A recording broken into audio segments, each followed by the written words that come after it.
Hi, hello everyone. Oh my goodness. It's me.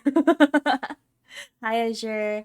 Hi Maina, hi Jack. Hi Band of Goblins. Hi Chef. Hi Isaiah. Oh my goodness.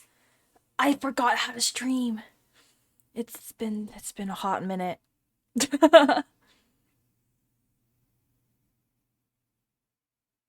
But how is everyone? How have you guys been the past like week or so?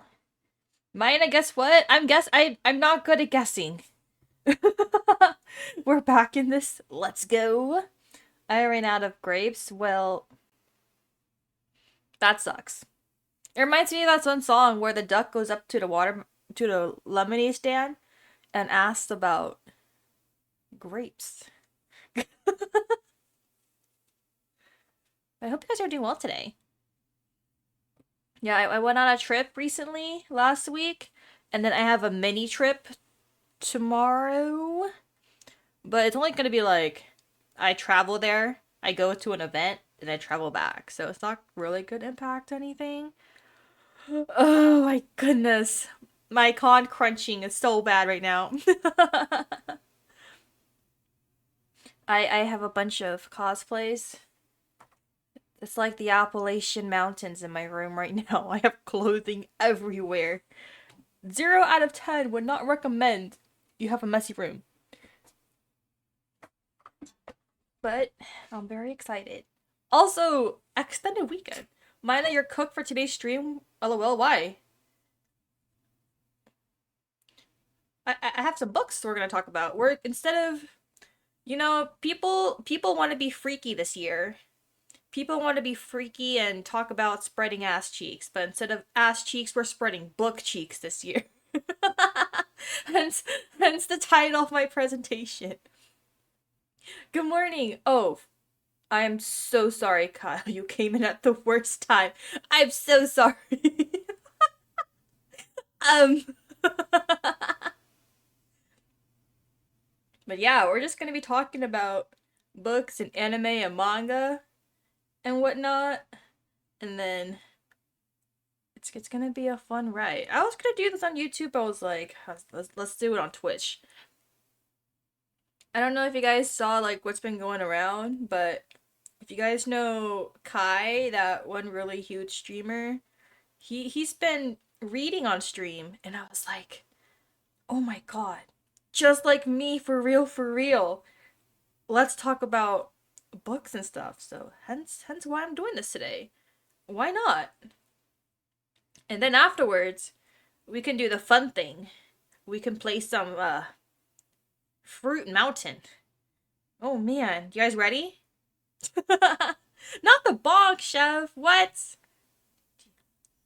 I see how it is. I see how it is. First bonk back from my trip. We can do the fun thing. What's the fun thing? League of Legends? League of Legends? Fruit Mountain? Hell yeah. Never mind. Oh, okay. Yeah, I plan on streaming in the afternoon, but I may or may not have opened up League of Legends. Shout out to Oomphy for playing some ARAMs with me. And then afterwards, I played some ranked games. I won most of my games, all but one for rank, so I'm very proud of myself. I keep thinking about Lake even though I'm streaming something else, guys. I need. How do I stop? How do I stop thinking about League, my beloved? Because I'm ranked up to I'm bronze 3 now. It's bronze 4.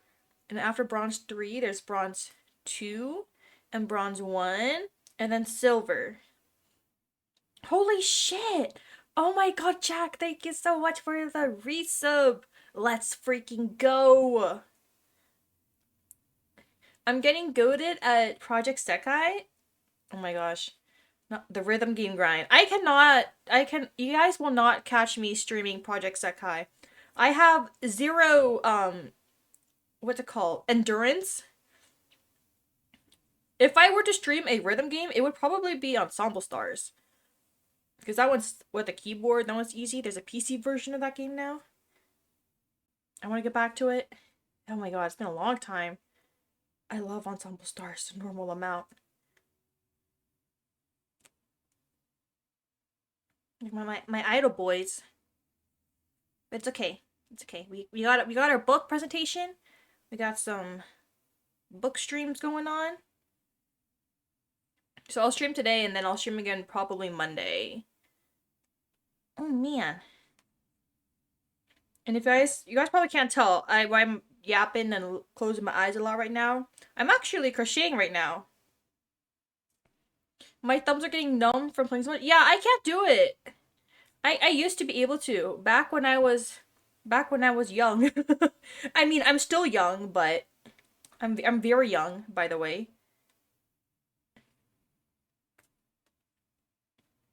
But I got no thumb endurance for Project Sekai.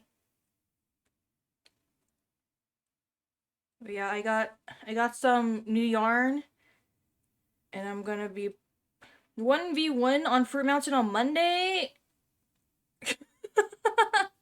Fruit Mountain's the single player, unless you mean Fruit Mountain Party. Because Fruit Mountain Party is its own game. I'll think about it. I don't know if I'm gonna play it. I really, really, really want to get back into Devil May Cry and Steins Gate too. I forgot how to stream. Oh my goodness, guys. Mina's getting unk. No, I'm not unk. I'm young. I'm youthful. I'm an adult though, but I'm young. I'm a young adult. YA, you know? Let me get one more stitch in. Okay, get in there. There you go. Sticking it in. Yarn over and pull through. Yippee!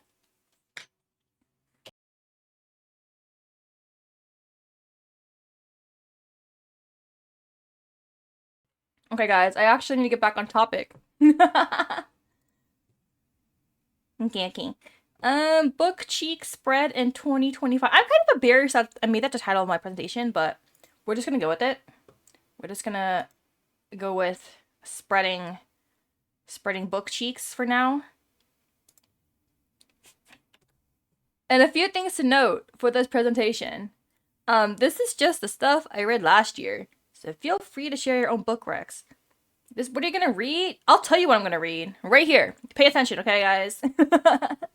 This is my stream, my presentation. You guys are taking notes, right? You guys are gonna read everything that I'm reading, and I'm gonna be like leading as a good example. And then when you guys see a bunch of yaoi and yuri and on there and stuff on there, you guys are gonna be eating so good. I included how long it took me to finish each book. I feel like I should have added how long each book was. Now that I think about it, I did not think at all till now, but close enough. You're like an English teacher? Yes, I'll be an English teacher. All right, everyone, take out a piece of paper and pencil. You guys are gonna write me a 5-page paper, MLA format with footnotes, citations, references, and evidence. I'm just kidding. I'm not that mean. I included how long it took me to finish each book, plus the format. So most of the books I read are gonna be an ebook format because I read on my tablet, my computer a lot, my phone. I am not very good at explaining books and the plot, so I did screenshot and paste the Goodreads blurbs on there for easy reference for most of them. And I'll read off of that and then let you guys know my thoughts. Yeah, but they are gonna be from Goodreads. What else? Order should be of the book completion, so like the dates I read them in, but if it's incorrect, ignore it because I did not double check my work. Oops. But it's okay, we can look through it together, right? Right? That's the point of it.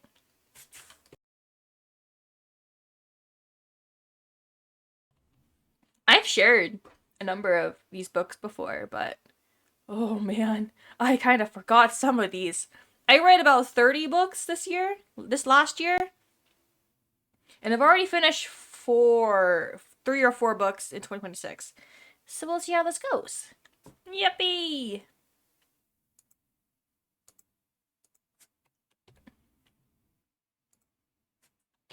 Okay, the first book. This first book I finished in 2025. It's the second book of a series. The book is called Heavenly Tyrant by Jiran J. Zhao, a really good author. I really like their works. Book one is called Iron Widow. You might have heard of this.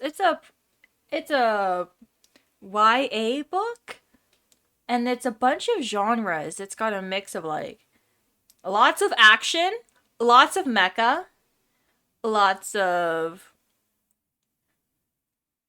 a sci-fi and fantasy, inspired by the first and only female empress of China, Wu Zetian.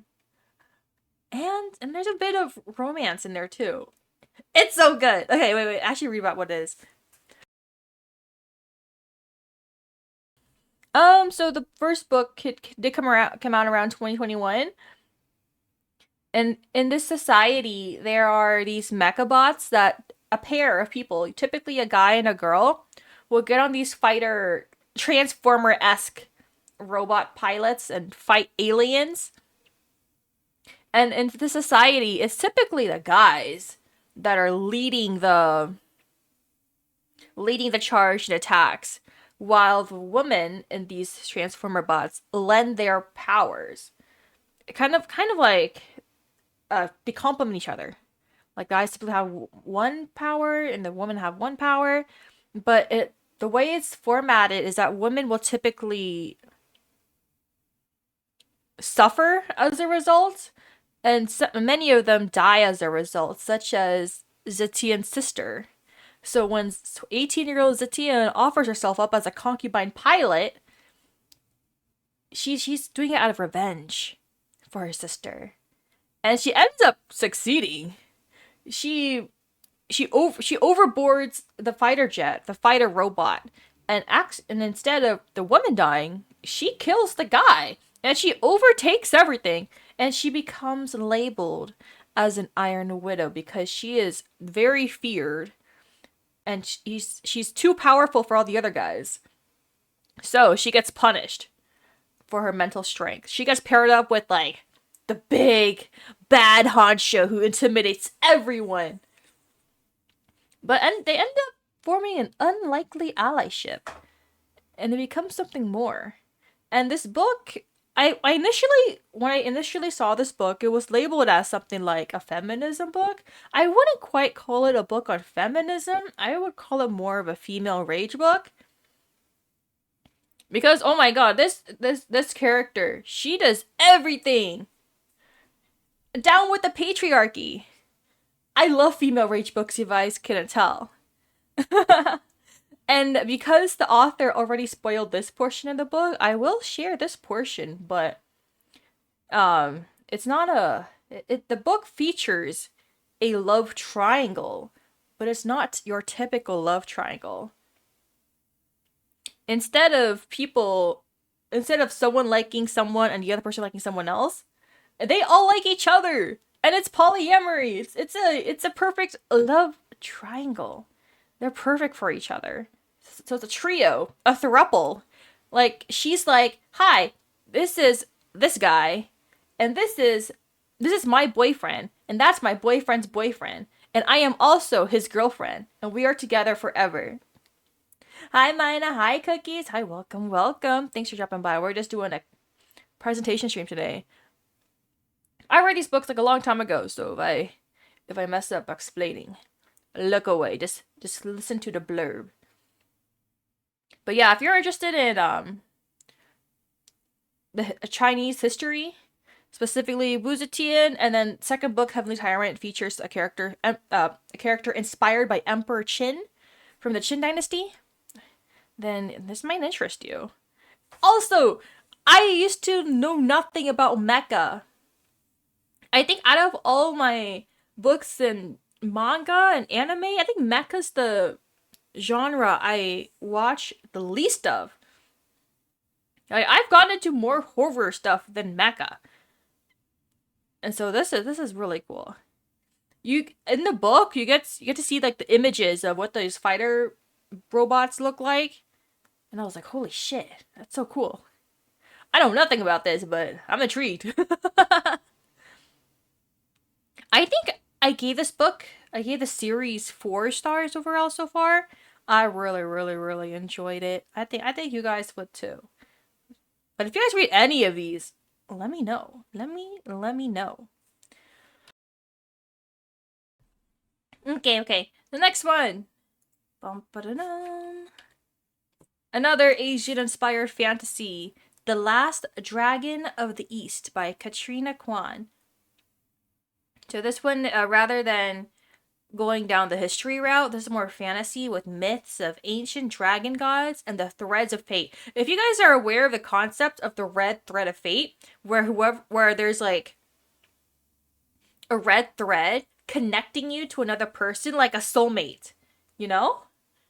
The protagonist, Sai, he has the power to see everyone's strings of fate. So he goes about, what's it called? He goes about his day. He has a small business connecting people to their soulmates. But every day he'll walk around the streets, he'll see people interacting with each other, whether they're, a couple and their threads are connected, or they're a couple but their threads are connected to other people because society is cruel and unfair, and sometimes people gotta do what they gotta do to live a better life, But his small business, he tries to earn money to take care of his sickly mom. And he stumbles upon some dragon scales, but something happens down the road, and he's kind of captured and forced to look for a dragon, and that leads him on an adventure where things aren't as they seem, and he learns more about his own red thread of fate connecting to someone, or I don't know. You gotta read the book to find out. I'm very intrigued by this concept, knowing that it never happens. IRL. Thank you for the hydrate, Susan May.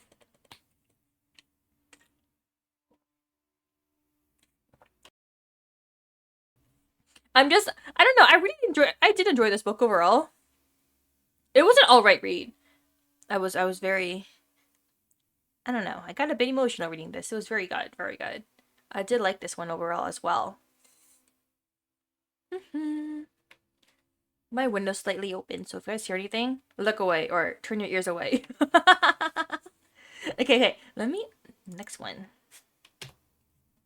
Okay, The Perfect Divorce. This is also a sequel. I was very fortunate to read I got the first book from my local library, and then the second book I was able to secure in eARC, advanced reader's copy from NetGalley. So I got to read this book before it was published. I think my personal opinion about this book series, it's very good if you turn your brain off. It's a thriller, a lot of shit happens. This also teeters on female rage. And I turned my brain off. I was like, yes, and the patriarchy, bring these guys down. Men are trash kind of deal.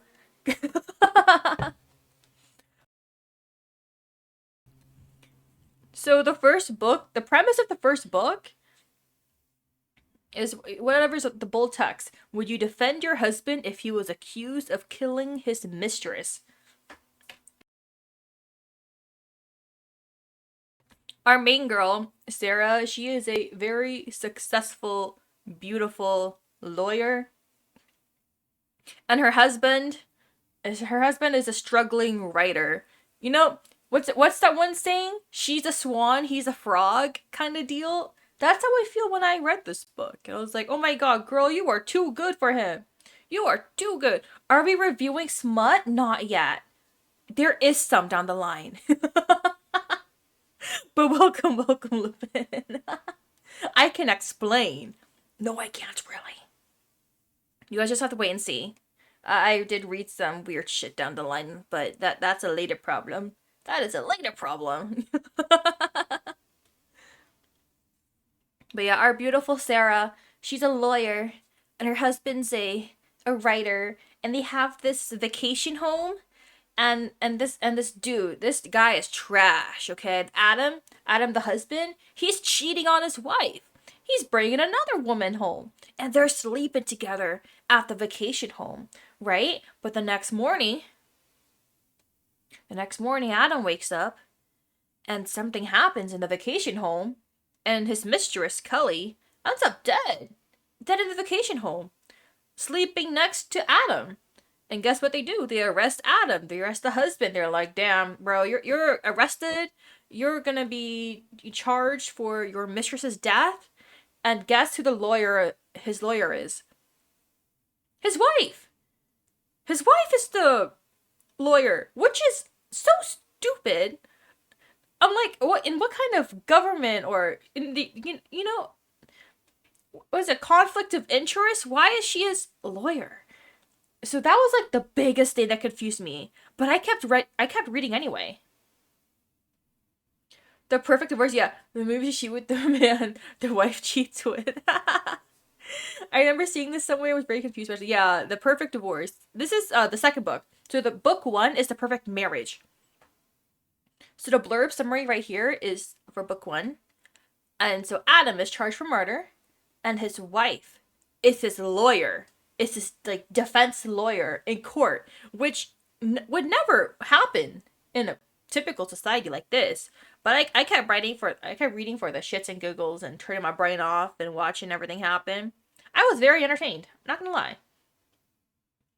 Like when the ending came about, I was like, yeah, I saw that coming. But it was 4 stars for entertainment value.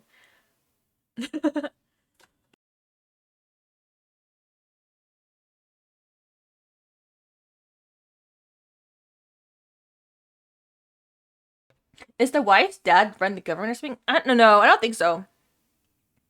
She's just a very successful lawyer. But yeah, shit does happen. And then book two also doesn't make sense, but entertainment value. I was seated. I kept reading. I had fun. It's one of these books where like, yeah, it's popular for a reason. But I don't, if you want something that makes sense, this one wouldn't be your book. I liked it overall. Hence why I gave it 4 stars for this. I think when I first got into reading after college, I think 2023 was when I got back into reading after high school and college, those eras of not reading for fun. And even my post-college life, I did not read for fun. Not until 2023. Or was it 22? I don't remember. But this was the first series I ever got into.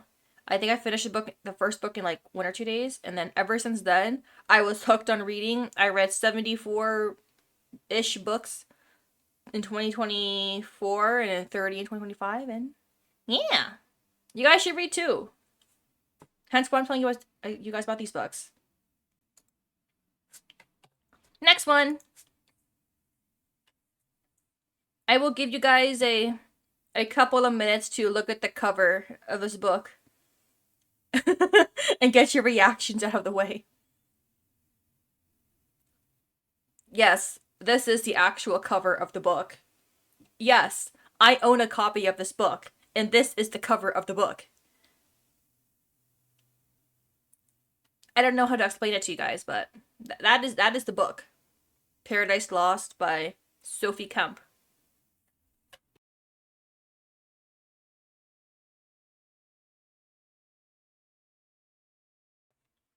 If you guys like books with weird protagonists and your first thought about this person is what the fuck is wrong with you, but I'm still gonna sit and read this book anyway, this is that book. It's about Reality Con, a young woman on the quest to become the greatest girlfriend of all time. Yeah, she's a weird person, but very entertaining. She wants to become the best girlfriend ever, the best what's it called? The best water slide commercial actress on the Eastern Seaboard. And she wants to have a boyfriend. And she gets all of her advice from the ladies' magazine, Girlfriend Weekly. I almost said she's just like me for real, but she is not just like me for real. But I am content with just reading this book. It's about this woman's journey. She's a young adult, like 20. She's 23. She how to describe this without being weird myself. She meets this guy at a party, Ariel. He's a piece of shit, but she wants to be the best girlfriend of all time. And to be the best girlfriend of all time, you need a significant other. You need a partner. And she likes men, so she's like, I need a boyfriend. So she becomes Ariel's girlfriend. And then she enlists the help of her favorite magazine and the Dr. Zweig Altman to help her become the even better, perfect girlfriend. It's a very weird adventure. I don't know what other words to use other than weird, but it's weird in a good way. It makes you think. It makes your jaw drop. It makes you think, what the fuck is wrong with her and what the fuck is wrong with me? And then you keep reading. And I gave this book 5 stars. I don't know why. I just read it and I enjoyed it. Now that I think about it, I'm recommending this book to you guys, even if I can't really explain it. It's one of those, the girls who get it kind of books. And I firmly believe that I got it. But yeah, the cover of the book is kind of labeled as the book of Genesis in the Bible, with Adam, Eve, and the apple and the snake in the Garden of Eden. I don't know, she wants to be an anime girl, and then you got this chiseled, hot Adam guy, and a cartoon snake to go with it. I know there's other editions, but I do, what's it called? The cover was what got me to read the book. I judged this book by the cover. I got what I wanted, and I am content with what I got. And I think if you guys read it too, you guys might stop and think a little bit, but it's very entertaining all the while. Okay. Weird book explanation over. And maybe this, I forgot what the next book is. Maybe this one's more normal. Okay, Vera Wong's Guide to Snooping on a Dead Man. This is also a book sequel, and it's very rare. It's very rare. Not very often that I would prefer the sequel to the first book. But look at me now. I did enjoy this book over the first one, but just in case, let me go over what the first book was like. So, if anyone's got an Asian grandma or knows like what they're like, this book, you will probably enjoy it. 60-year-old self-proclaimed tea expert Vera Wong enjoys nothing more than sipping a good cup of oolong and doing some healthy detective work on the internet, aka checking up on her son to see if he's dating anybody yet. But when Vera wakes up one morning to find a dead man in the middle of her tea shop, it's going to take more than a strong lunging to fix things. Knowing she'll do a better job than the police possibly could, because no one sniffs out a wrongdoing quite like a suspicious Chinese mother with time on her hands, Vera decides it's down to her to catch the killer. So yeah, what happened in this book? It's like 4 a.m. I'm imagining my grandma waking up at 4 a.m., putting on the warmest clothing, putting on some sturdy socks and shoes, and going on her grandma walk around the neighborhood. She goes back to her tea house where she lives, and look what's inside the building, what's inside the front hall, what's inside the dining room where her tea shop is. It's a dead man. She's like, holy shit, there's a dead man in my shop. I should call the police. But wait a minute, before calling the police, let me investigate on my own. Let me sniff out some clues. Let me collect some evidence. And she collects a USB drive. that was on the body of the dead person. And then she contacts the police. The police arrive, they fix up the crime scene, label it, start getting what evidence they could get. But something very important is missing from the scene, and she has it. And from then, she investigates the crime on her own. And it's, if you like found family, and you like nosy Chinese grandmas who only mean the best, I think you would like this book. Because it's a lot of investigating. It's a lot of homey foods and dinners and gatherings too, along the victims and her loved ones too. I very much enjoyed it. And that was book 1. Book 2 is a lot like book 1. I just preferred the second book more. It's very, very cozy and sweet. And when I was done reading the book, I ended up calling my grandma too. And I was like, Grandma, I miss you. I hope you're well. Because when I was reading this, I was like, oh my god, my grandma does all the same stuff. My Viet's grandma.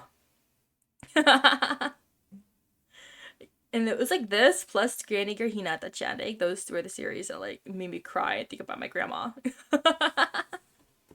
Alright. Next one. The Tokyo Zodiac Murders, another mystery book.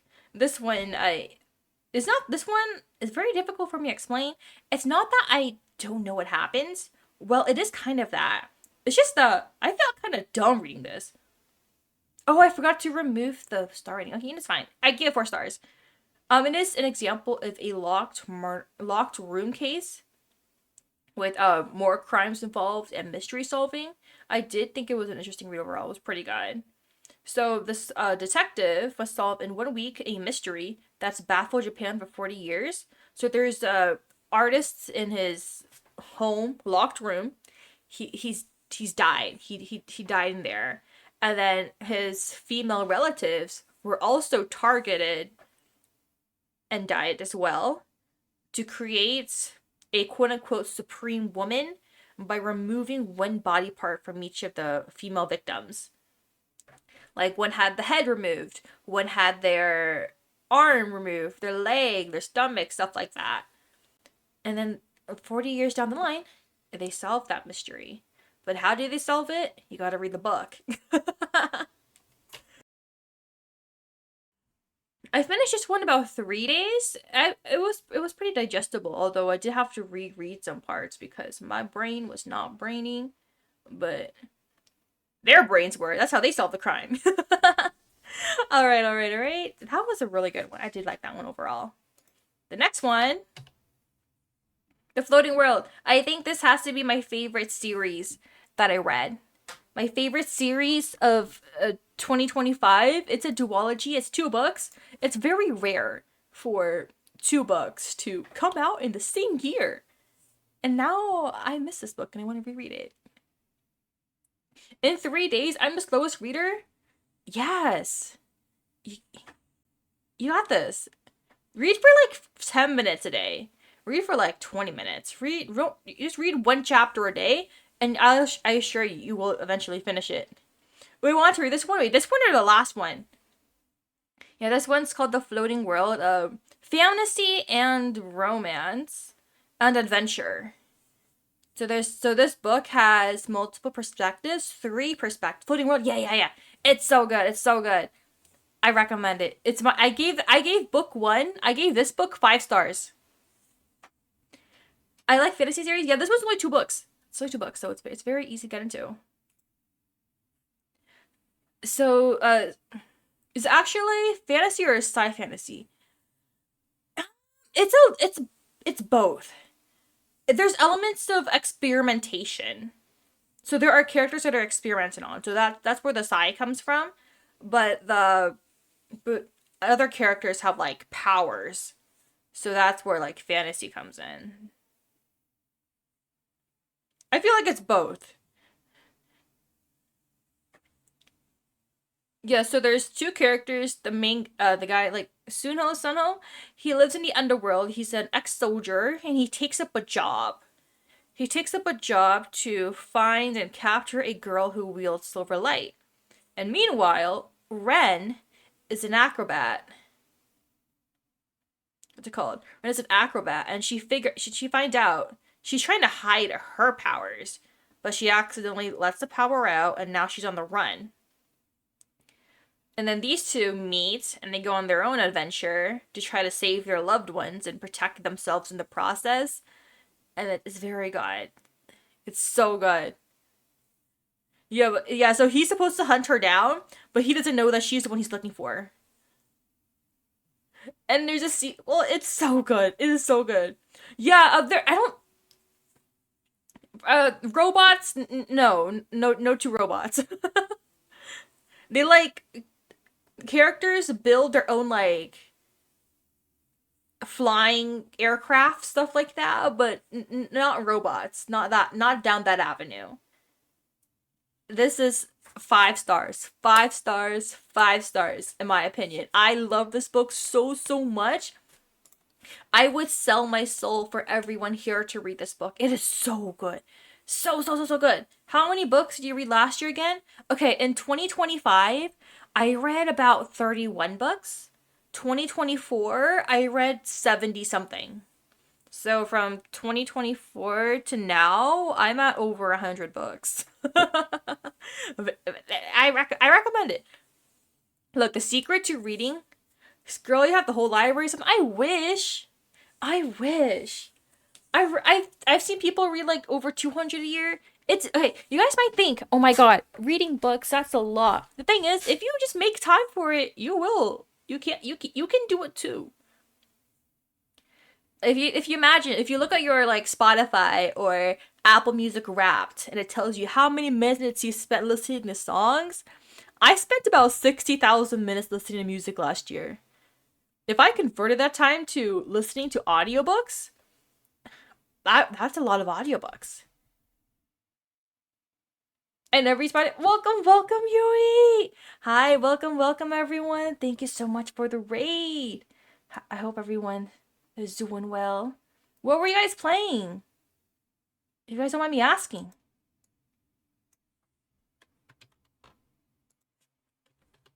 Let me see if I can. Am I doing this right? Yeah! Thank you so much. What were you guys playing? Jumping into your world to bring you joy. I am joyful now. Thank you.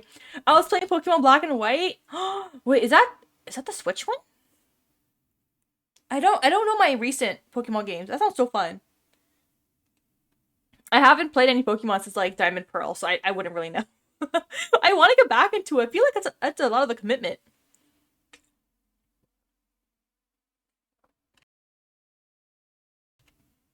Is it an older Pokemon game? Is it a DS one? Wait. My last one was Diamond Pearl. Is that after Diamond Pearl? Don't tell her about the Gen 5 boy twins. Wait, who? Wait, who? Gen 5 boy twins? Who are they? I need names. Diamond Pearl Gen 4. Oh! So Black White's Gen 5? I'm... Are they children? Wait, are they adults or children? Wait, maybe I'm not gonna ask. I don't know ages. I always forget that you can become a Pokemon trainer when you're 10 years old. I think that was a key part of my Chuny phase too, now that I think about it. Just being in fourth, fifth grade and exploring the world with random creatures. Now I think about it. Most characters in Pokemon are children. Oh, true. I do remember that. I'm still in Pokemon games and gens. I don't know what I'm doing. Haha. No worries. I think my favorite Pokemon game is Mystery Dungeon. So I recommend that one if you can play that one. Thank you for the pats. And thank you for the hydrate.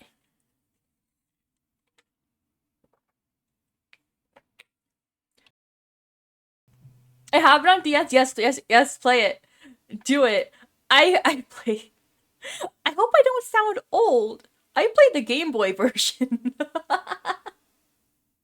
I should play the newer ones. I remember really loving I think who did I play? Chikorita, I think. I like the personality test in the beginning. I'm trying to think about it. Search N black and white. Oh, okay, okay. That's the okay, okay, okay. N. Oh, this guy! I see this guy all over my feed. Wait, I know this guy. I've seen him around. The green hair guy. Wait, why is this? Why does this fan art look so good? Wait,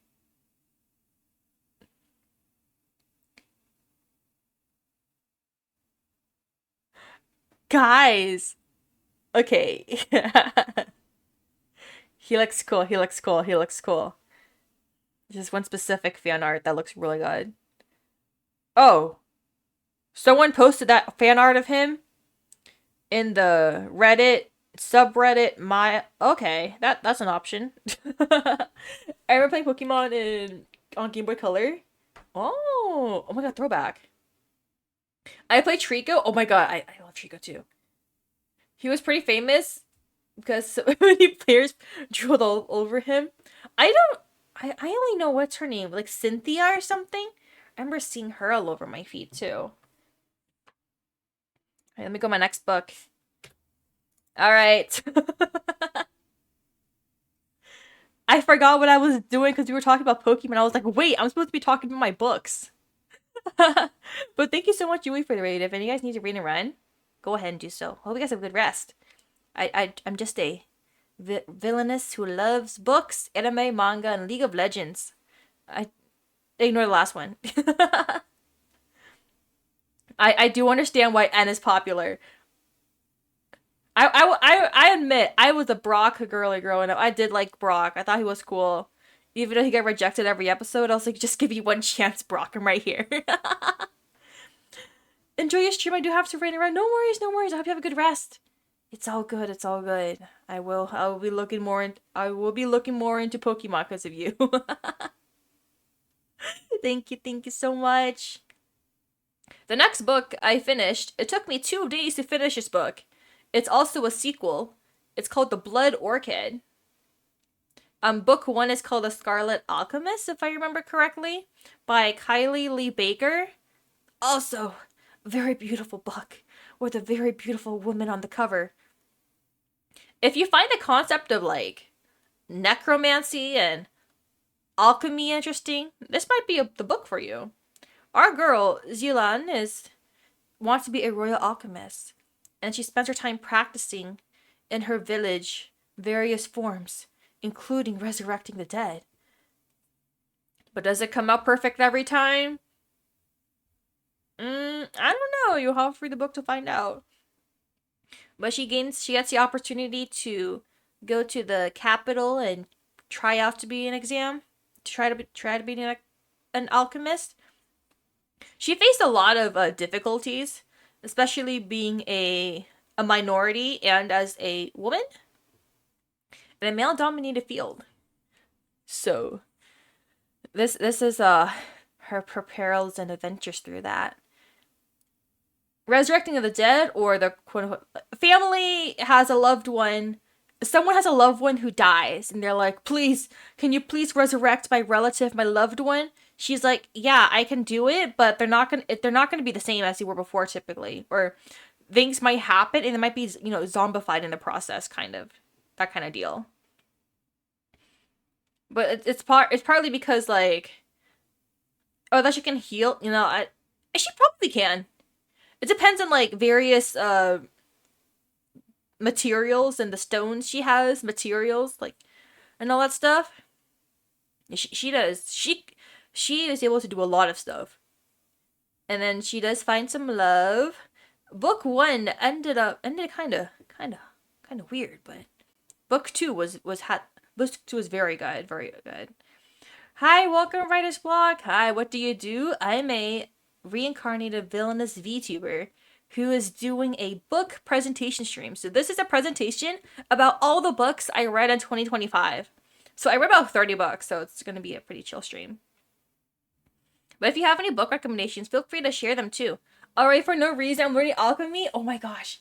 Let me know what you can do. I'll tell myself, guys, I'm going to be a scientist. I'm going to learn alchemy. And then I'll just do what are those? I'll put Alka-Seltzer and food coloring into a water bottle and be like, voila, that's a lava lamp.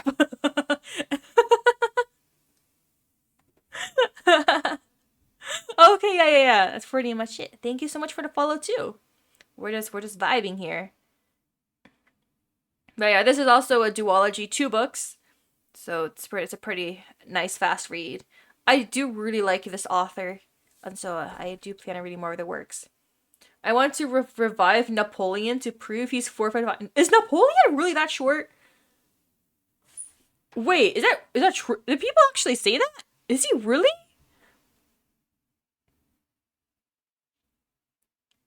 I don't know. Okay, because not gonna lie, there's this video game I play.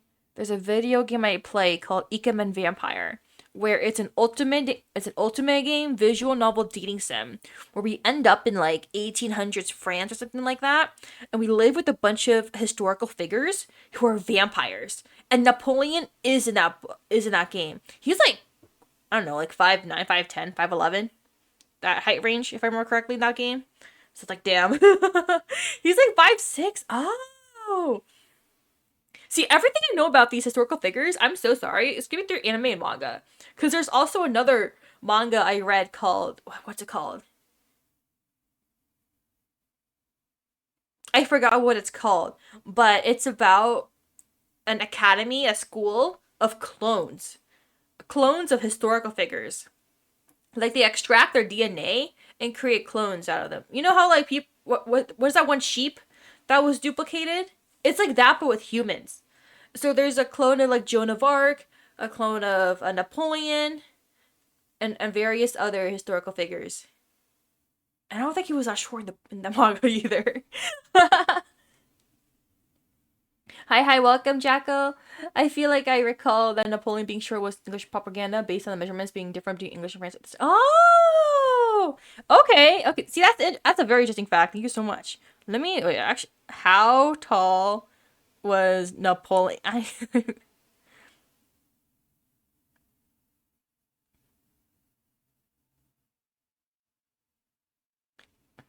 Oh.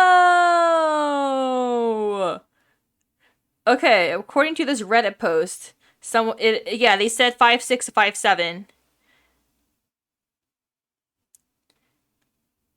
So the French inch at the time was slightly longer than the British inch. So according to British inches, he was only about 5'2". The British likely did use this to make fun of him. Oh.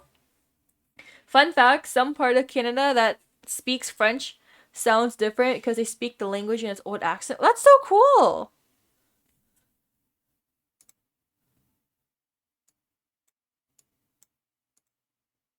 See, I don't know French, so I think that I would think that's cool.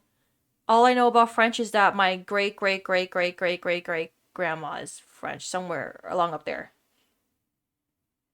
Looking it up, apparently Napoleon also had tall bodyguards. See that I would need that too. Wait, but I want to be able to see. Maybe I'll get like stilts or something. How tall are you, Maina? Maina, I'm before. No, I'm not 4'5". I'm not 4'5". I'm 5'4". No, I'm 6'4". I'm tall.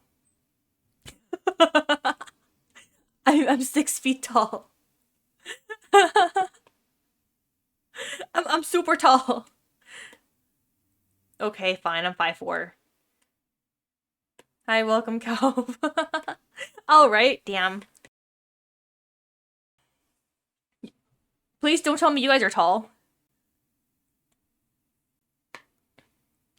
Sounds like she's lying. No, I really am 5'4". Well, actually, I don't know because my doctor has set like measure me, and they were like, "Oh, you're 5'5". So they measured me as 5'5" one year, and then next year they measured me as 5'4". But I don't know how accurate that is. I know I'm around 5'4" though.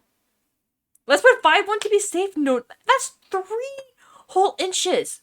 That's a lot of inches. That's a big difference. 3 inches. That's a big difference.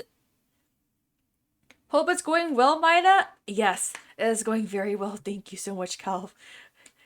Other than talking about the difference between 5'1" and 5'4", the book Yapping has been very fun. Thank you. Man, I see how it is now. Well, not exactly BL, but my next book that I read in 2025, The Picture of Dorian Gray. This book is very gay. It's a classic, but it's also very gay. I don't know what compelled me to read this book, but yeah, gay, gay, gay. Were you attempting to round it? Yeah. So I'm rounding up on my books read this year. So we're like, what number is this? I'm in my 9th book. Oh shit! There you go. My 9th book of about 30, 31. Yeah. I'm not very good at summarizing books though, so I have the Goodreads blurbs, and I'm just saying it's gay. I meant height. But books. No. I am not rounding up my height. I actually am 5'4". I am 64 inches. I am 5 1/3 Subway sandwich footlongs, okay? Like, if I lie down and you put some Subway sandwiches next to me, like the footlong ones, I am taller than 5 of them stacked together. Okay, guys? I don't know how to measure in feet and inches. I am 164-ish centimeters. What's 183 centimeters? That's like 6 feet. Damn it. You're not. Is that your height? I believe you. I'm not saying otherwise. Hell yeah, guys. Wait, really? You believe me? Okay, guys. Hey, I'm actually 6 feet tall. I'm actually 6 feet tall. Would you believe me now? Right. 183 is closer to 5'11", 6 feet. Yeah, 6 feet. Damn. You guys are tall. Alright, thanks. Yeah. That's where. I remember those measurements from my K-pop days. When I got into K-pop, there's this website called kprofiles.com. If you want to learn about a group, you open that website and learn about the members that way. Like, you have their, like, a picture of them, their stage name, their real name, their birthday, their height, and some fun facts about them. So when I got into, like, a K-pop group, let's say I got into BTS, I was like, oh, let's learn about my bias. And I was like, oh, 5'8", cool. And so, like, the more groups I got into with K-pop, the more I learned about them, and then I would, like, remember the conversions. Oh, like, this K-pop idol is 181 centimeters? Oh, that's 5'11". I'm gonna get smaller? I already passed my growth age? No. No shrinking. Stand up tall. Posture. Come on, you got this.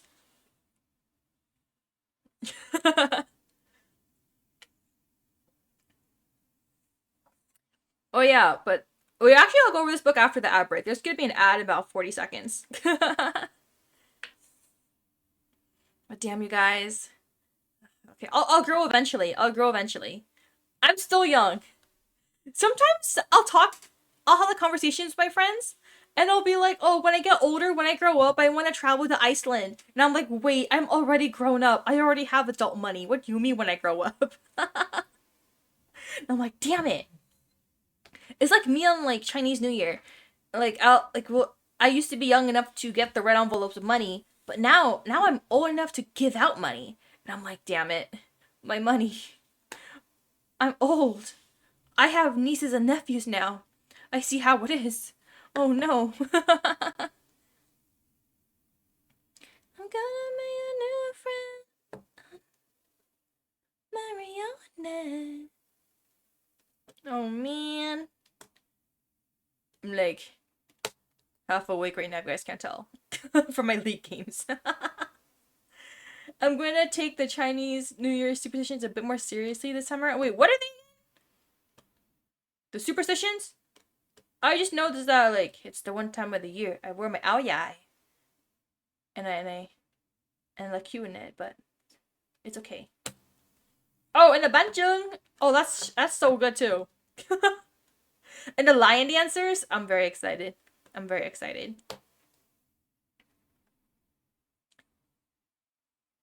And then it's the year of the horse too, so I'm gonna wait for the Uma Musume. See what they're doing. Okay. There's an ad. I'll be right back in 3 minutes.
Okay, guys, I'm back from the app break. Hey, welcome back. One of them was to not utilize water or washing clothes for some amount of. Oh shit! I did not pay attention to any of that stuff. Maybe I should. But like the laundry, it needs to be done. I need food. I feel like I'm going to make some. Get off the stream! Get out of here! Put me in the background! What do you mean? I got no food in this dungeon. You gotta get your own food. Welcome back. Thank you. But yeah, just to go over the picture of Dorian Gray. It's a classic written a long time ago. I could read this one out loud for a stream. Oh no, we'll see.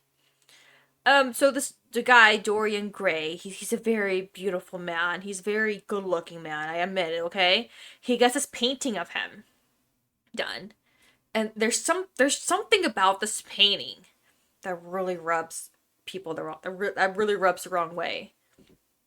And so Dorian Gray, he commits he wants to stay handsome and beautiful forever and ever and ever. And with this painting, every time he does something really bad, you know, something illegal, something disgusting and atrocious and terrible, he looks the same. He looks as useful as ever. But the painting gets scarred. It turns disgusting. It slowly turns into, like, unrecognizable. And then the story goes on from there. And it's... Did I mention that it's gay? It's very gay. You never feed us, though? Yeah, because I don't have food. All I got are fruit snacks for myself. That's it. I got fruit snacks and melatonin gummies, so that's all you guys got. Hey, welcome, Prism. Yeah, I thought this was an interesting read overall. About all that. You're like, damn you, pretty people. Next one is called Role Playing by Kathy Yardley. This one was actually recommended to me by a viewer. Sugarless Sweets, if you are out there. I did read this one because of you. Yeah, it's a romance book featuring older main characters than my typical read. So a female main character is 48 and the guy is 50. So they're on the older side. They love video games. They met because of video games. If you want demisexual and bisexual representation, there is some here with Aiden, the guy main character. But some other tropes and qualities: Grumpy and Sunshine, older main characters, video games. I enjoyed this one overall. The incorporation of video games and bonding through that. It was a solid read. I did enjoy this. Maggie is an unapologetically grumpy 48-year-old hermit, but when her college-age son makes her a deal, he'll be more social, she does the same. She can't refuse. So to be social, she starts meeting up with some of like the other moms in the community, and she also gets introduced to this gaming group. And then Aiden is also in the guild, also in the video games. And they only know each other by online names. And then stuff happens. They end up meeting up. They end up becoming friends. They're an unlikely pair, but they are a very nice pair. Maina, when was the last time I sent a bonk, hydra, or headbutt? I have no idea. I have an activity feed, but I don't really check it. And I don't look at it unless it just happens. I'm like, okay, this happened. Also, I have not streamed for a long time, so what do I know? But I like this one overall. I will say, I think the only thing that wasn't it for me. I wouldn't say wasn't it. That's a strong word. I think the only thing is that there were parts of the book where I felt like I was not the target audience, which I totally get that because I'm on the younger side. Like there were some lines I was like, oh yeah, that's definitely a book for the Nunas, if you know what I mean. But I did like this book overall. I believe the main character is half Viet. If I remember correctly, she's either Viet or half Viet. But I did like the book overall. Oh, lol, this is gonna be mad funny, lol.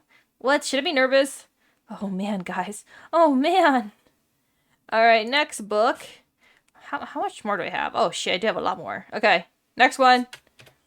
This one's true crime, so I'm going to be going through this one very quickly. It's called The Devil at His Elbow, Alex Murdaugh and the Fall of a Southern Dynasty.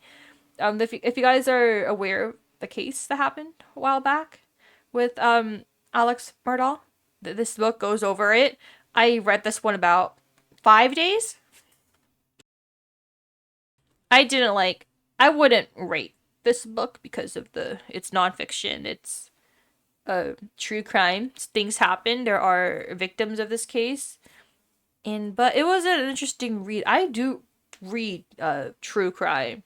It is one of my go-to, what's it called, genres. I grew up watching stuff like Forensic Files, so it was very interesting to read about like the cases, how it was investigated and solved, as well as like the court orders too. So there's gonna be a few more of these books scattered around as well. The next one is a book that I have talked about various times. Don't judge me for it. The next book I've read is called Sky Daddy. I finished this book in 3 days. It is an audiobook. You guys, you might be thinking to yourself, Maina, what the fuck is wrong with you? And I would say to myself, yeah, what the fuck is wrong with me? Because I enjoyed this book. Solid book. I think I gave it 4 stars at the time. I think now I would give it 4.5 stars. It was really good. The plot of Sky Daddy by Kate Folk is that you have Linda. She lives in San Fran. She works a job, and once a week she likes to travel around, but she doesn't actually fly out and travel around. That costs a lot of money, right? That costs a lot of money. So on the last Friday of each month, she'll indulge in her true passion, taking the bar to the airport. She does it once a month to a Juno hub, right? But on the other days, she'll go to this bar and she'll get like a window seat and she'll have the perfect view outside of watching planes taking off and leaving the airplane. And you might think to yourself, wow, she's interested in airplanes. But the interest is actually more of an obsession. And it's not like a fascination with planes. It's more like she is convinced her soulmate is a plane. She wants to fuck on a plane. Her belief is that when she reunites with her one true love, the specific plane that is her true love, they will consummate their marriage by crashing.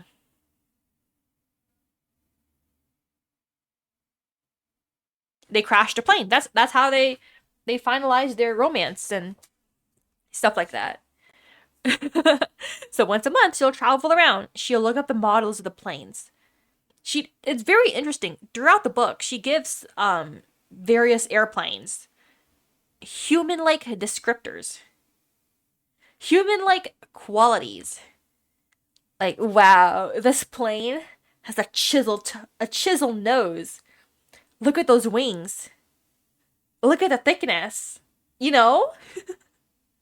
That's a very final, yeah.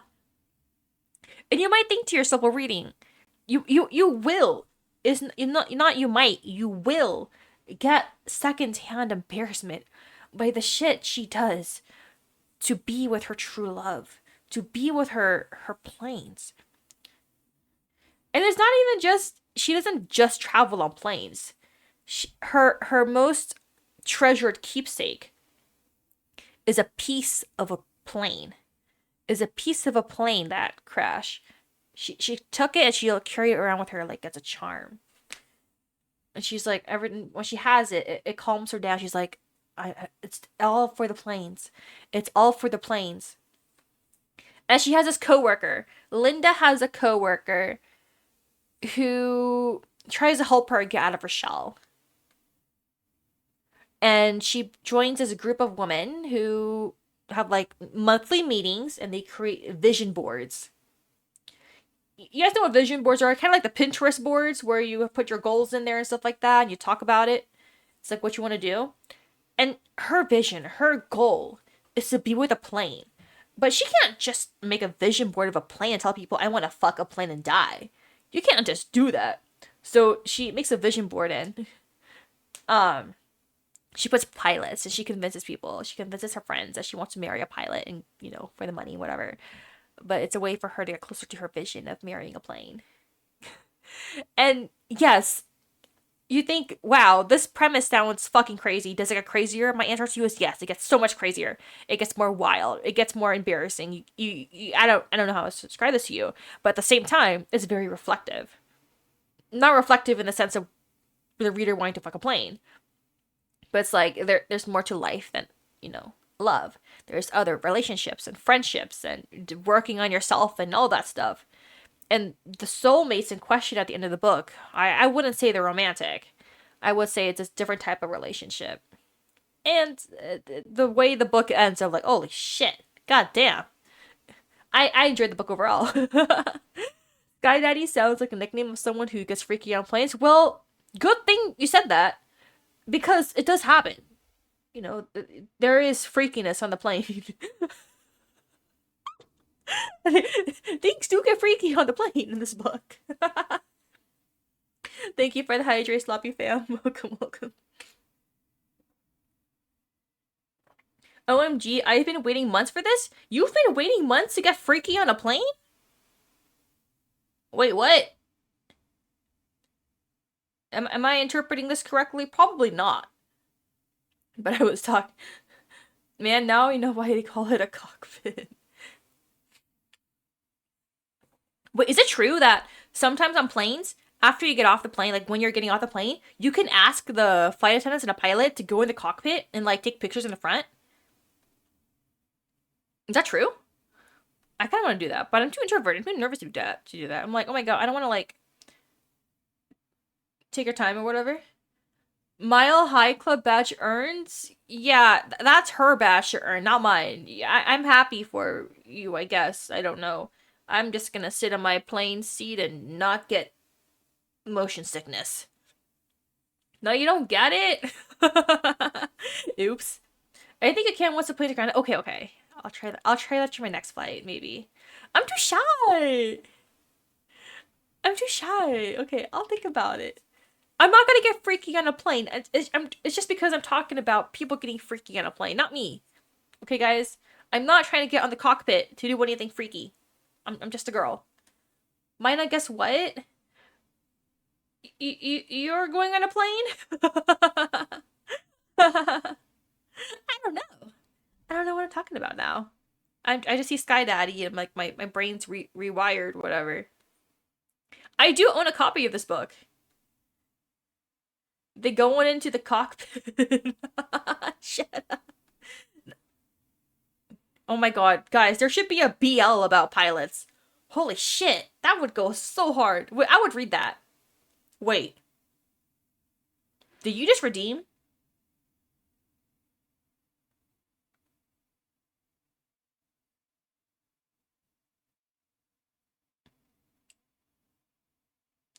Oh, you redeemed the 10K. Okay. Oh no. You know what? Huge props to you. Huge props to you for redeeming that while I have the book Sky Daddy in the background. Can I just say that? The way you redeemed that while I have Sky Daddy in the background. You know what that means? Did you intend to redeem it with Sky Daddy in the background? Oh my god. I always forget I have this. Okay. I'll hide part of the Sky Daddy for you. This while super shy by New Jeans is playing. Guys, I'm shy. What the heck, man? Okay. Okay. I'll be calm. Okay.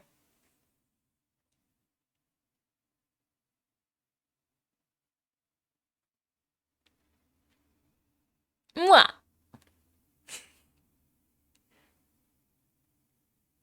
You guys got that?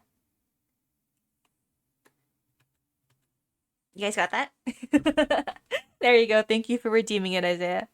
BL about pilots makes sense. They always prefer to fly with the same person. Plane now goes on autopilot. The door to cockpit always locks and needs proper authorization to enter. They can turn off comms. Wait! Autopilot? But what about the plane?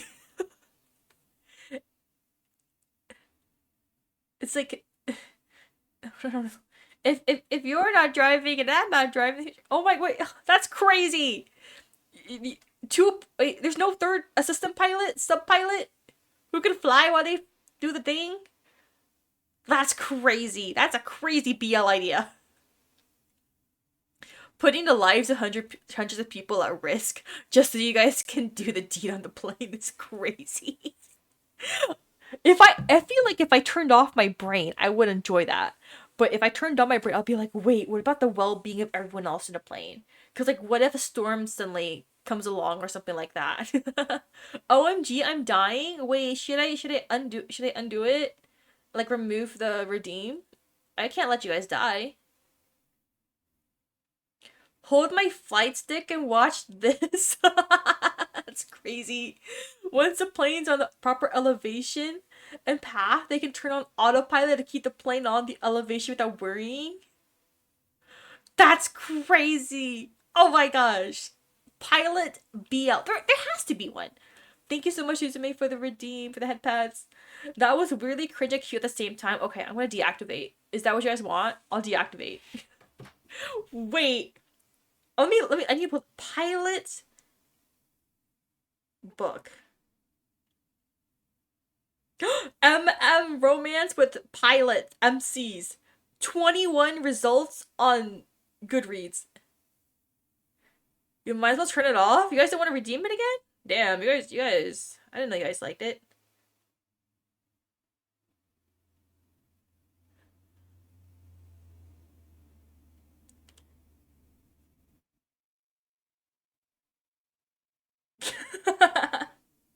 Thank you for enlightening me on the idea of pilots BL. Let's go. Let's freaking go. Okay, next one. We're turning away from the weird girlness a little bit. We're going to a dream department store. Before they need to keep correcting the elevation manually, but now they have proper tools to keep the plane on the elevation without needing manual correction. So that means more time to smash.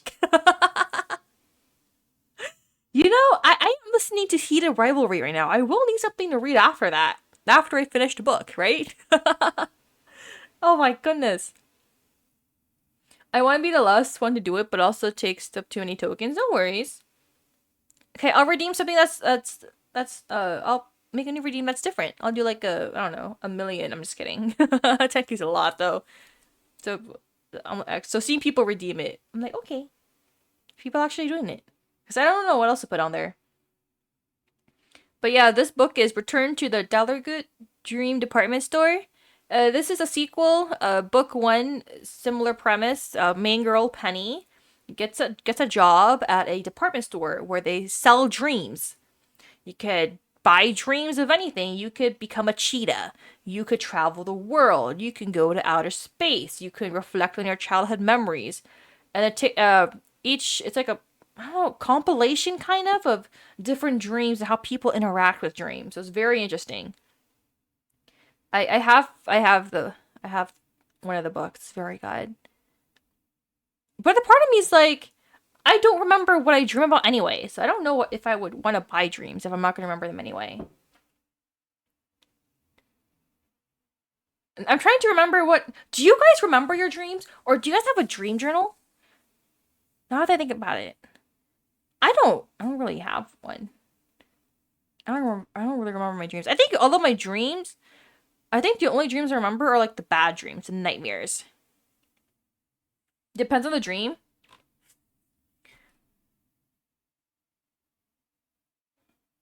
The stream lagged a bit as you say the word job is like in skips. Oh my god, guys. Ew! I said the J word!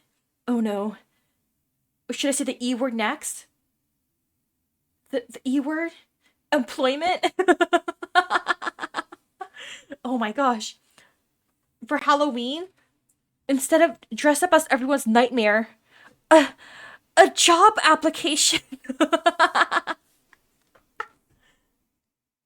No, that's crazy. Oh man. How dare you, Mina? Well, you guys get a job. Get a life. What do you mean? Don't blame me for something you're doing it. I already have a job, so I'm immune to it. Me too. Let's go. Let's go.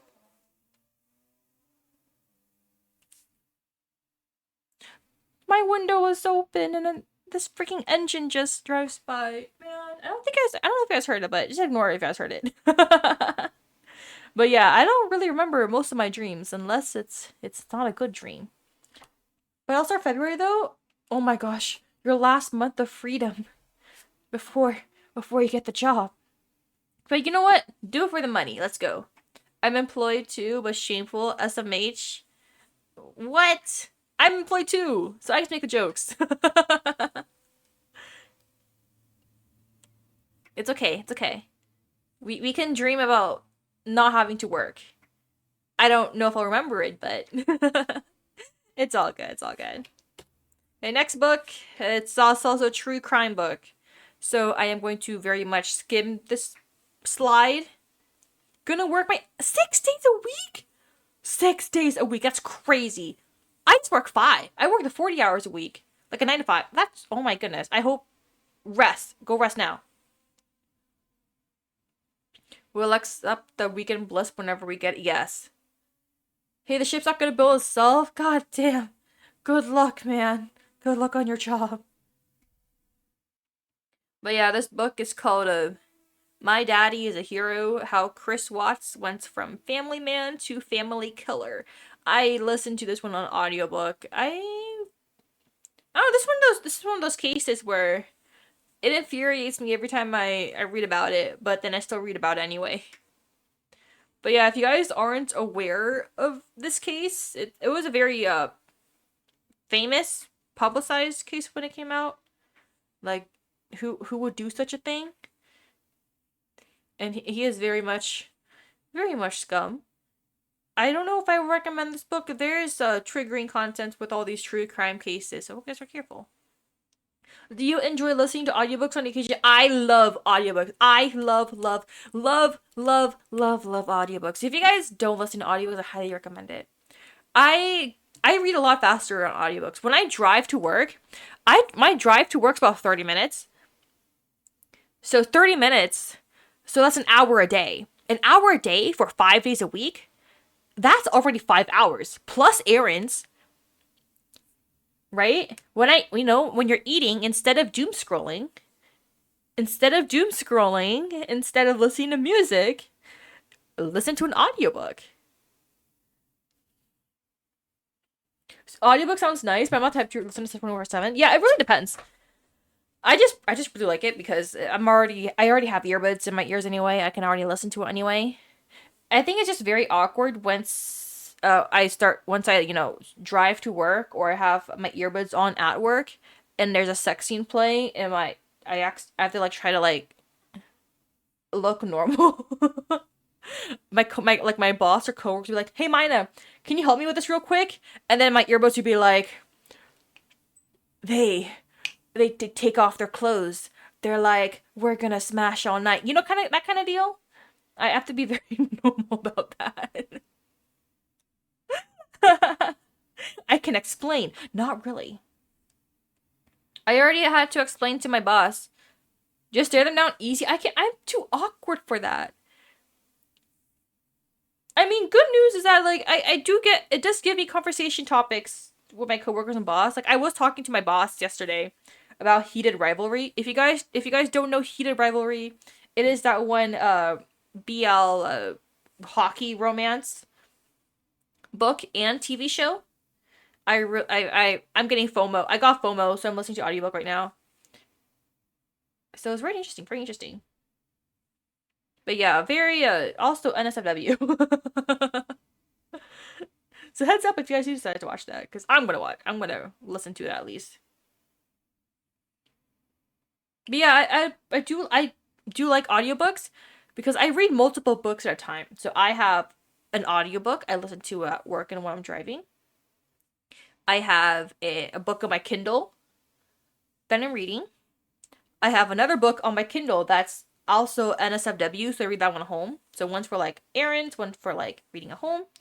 I have another book another ebook on my Libby account that I'm reading, and then I have all my manga that I'm reading on as well.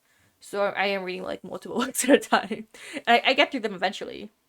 Like, wow, Maina, I'm making progress, some progress, but also not a lot of progress because if you guys, a number of you guys probably found out about me through YouTube Shorts or TikToks and Instagram Reels. I have to rewatch all my VODs and clip that way because I don't have an editor. They're like, yeah, we can tell, like, yeah, it's practice, but it's also very fun. Although I do cringe at myself sometimes. But I do have to make time for all that. It's been interesting. You guys might think like, why is your clip low quality? I'm like, I screen record my clips on my phone and I edit them on apps at my workplace. Cause when I get home from work, I either want to stream or play League.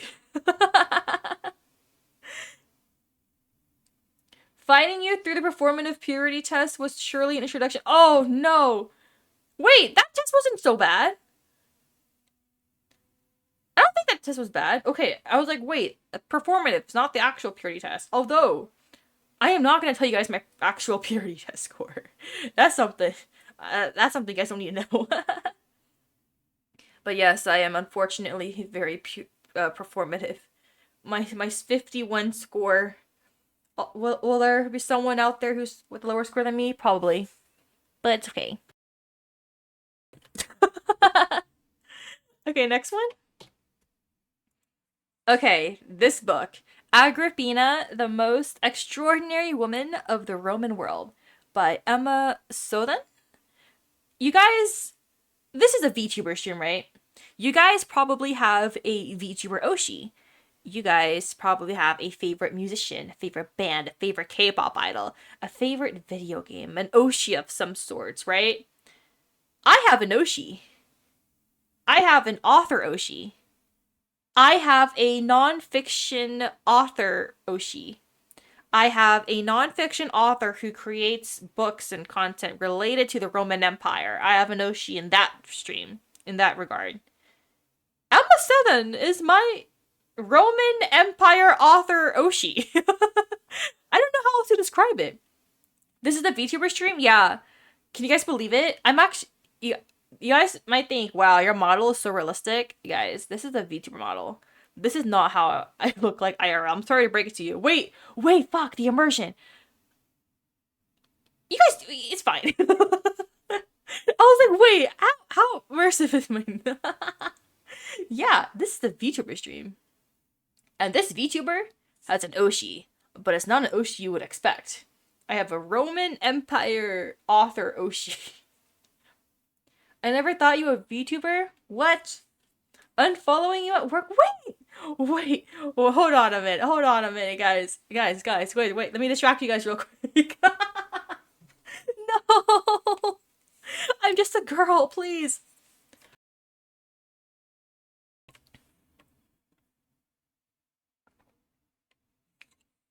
I thought you were just a midget hag, man. What? No. Guys, fine. I'm a VTuber.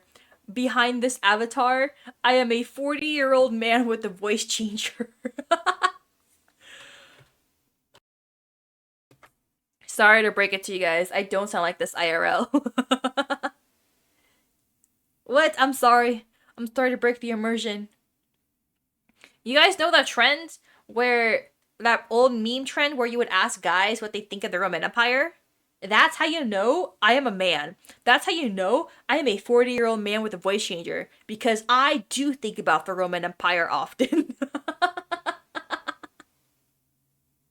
I do think of the Roman Empire. You know why I think about it so often? Because this book converted me.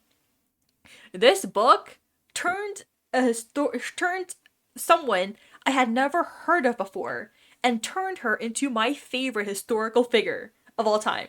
Agrippina is my favorite historical figure of all time. I have a historical figure Oshi.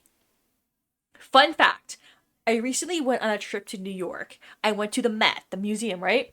And I looked up I went to the Greco-Roman section of the museum. And I looked for all the works of Agrippina. Neither of them. Roman Empire or Roman Republic or both. Whichever one has the Julio-Claudian dynasty with Agrippina and Claudius and Nero, like that age in Libya. It takes the best man to be the best girl. Valid. No, you're not ugly. No one here is ugly. It's okay. We can. Well, you know what? We can be ugly together. We can all be ugly. How about that? I still think about the fall of Constantinople, dude. I wrote a paper about Constantinople in my undergrad years because I majored in history and I took a class on ancient Rome. Yeah, I don't know much. Now I think about it. But yeah, when you think about the Roman Republic, Roman Empire, you may think to yourself, God damn, all this history is written by men. Where are the women? And this book puts a quote unquote, like, I don't know, feminist lens? A female oriented lens onto the life of Agrippina. Daughter of an emperor, sibling of an emperor, cousin and wife to. Yeah. What was it? I'm trying to read. Oh, niece and wife to an emperor, and then the mother of an emperor. So she's surrounded by all this royalty as the daughter of in the Julio-Claudian dynasty. And so it's very interesting to see what she would do, how she would claw her way up to keep her powers. Fun fact about Agrippina. Her son tried to kill her on multiple instances, and she lived past the first attempt. And she's like, I think, if I remember correctly, he tried to drown her, or like have her be drowned, but she managed to survive that and like swam to safety or whatever. That was very interesting. But yeah, she's insane for the power, and I love insane women. I love her for that. But yeah, very interesting book if you guys want to learn more about the Roman Empire. Next one. We're still on nonfiction books, guys. Pathogenesis. A History of the World in 8 Plagues. This is a very good book. A really, really good book. Other than, I think I wouldn't call it 8 Plagues. I would call it 8 Eras. I don't think it goes through 8 Plagues specifically. Although it does go through some, like the Black Plague, And speaking of Constantinople, speaking of the Roman Empire and Roman Republic, it is mentioned in this book. Let me look at this blurb real quick. It's very interesting because even Christianity rose to prominence in the wake of a series of deadly pandemics that swept through the Roman Empire in the 2nd and 3rd centuries. Caring for the sick turned what was a tiny sect into one of the world's major religions. So I think the rise of Christianity in this book, part of it spread because of the pandemics at the time. Like, why were all, like, there was an era, like, for example, in this book, if I remember correctly, just read the book if I'm not right. But if you read the book, there's a section where there's a pandemic, a plague throughout ancient Rome. And people were dying, but the one group of people who didn't die were the Christians. You're like, wait, they're not dying. There's something up with them. And seeing them live converted more people to Christianity. If I remember correctly, it's like, whoa. This is not a religious stream, but just a bit of history that I found really intriguing. I did like this book overall. It took me a while to finish it. I read through this one slowly. But I did like it overall. It was a good book overall. Now, I just love reading books about history because, if you guys didn't know, I got my bachelor's degree in history. And I have nothing to do with my degree. So reading all these books is the closest I'll ever be to my degree after graduating. Alright, next book.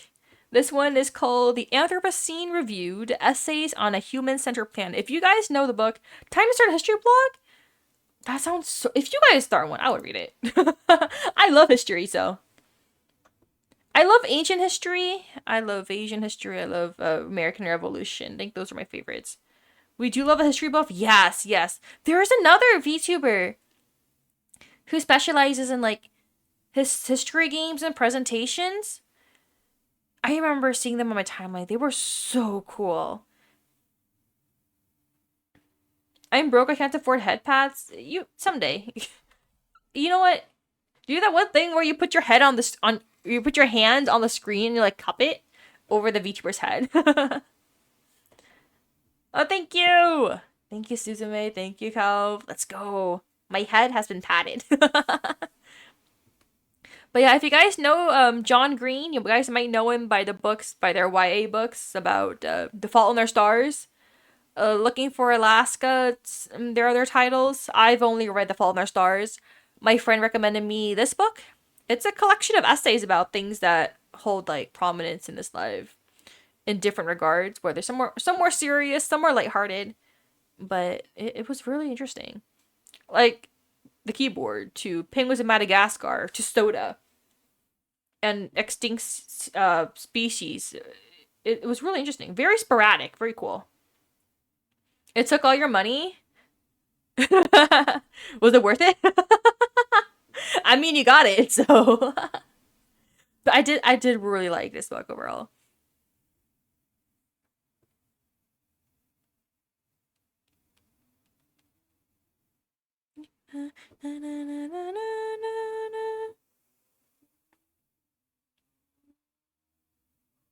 Okay. But yeah, I do recommend this one. This one is an audiobook read by the author himself, read by John Green himself, if I remember correctly. Very cool. Very cool book. I did like it. Okay. We are about 17 books in. Okay. I'm gonna hop off and eat now. No worries. Thank you so much for dropping by, Isaiah. Hope we have a nice meal. This next book is for the Yuri lovers. Me. Love Points to You by Alice Lynn. I really enjoy the book. Suzume. That's me. Yeah, the next book is called Love Points to You. It is a YA sapphic romance between two high school students, Linda Fan and her rich, arrogant classmate, Angela Wu. So Linda is an artist. She does digital art. She draws on her tablet.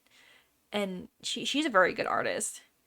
And someone finds her work. Her classmate Alice. Her classmate Angela finds her work. And what's it called? She's hired. Linda is hired by Angela to help create an ultimate game. With like a visual novel game with scenes and dating between characters. And through this project, they learn more about each other and they fall in love. And they fall in love and pursue their dreams at the same time. And it's really like I liked this book. This I has a lot of representation. This book mentions a lot of things. It mentions ultimate games, dating sims, anime and manga and shoujo series. I'm pretty sure. I am almost positive. I read this book half a year ago. I'm pretty sure it mentions VTubers in this book. I need to go back and find the quote, but I'm pretty sure it mentions VTubers.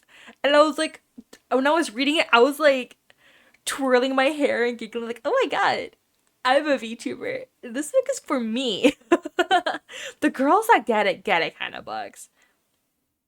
I think the only thing about this book is that the game they're creating is technically not an ultimate game because there is the inclusion of guys and girl love interests, rather than just guys, and and while like other games may market themselves as an ultimate game like Obey Me, those are technically not.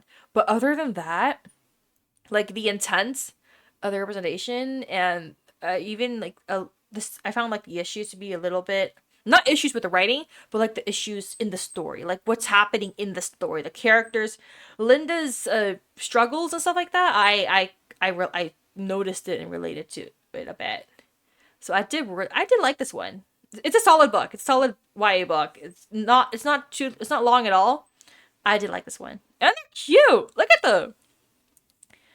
Like they're I liked it. I thought they were very sweet. Okay, next one. Guys,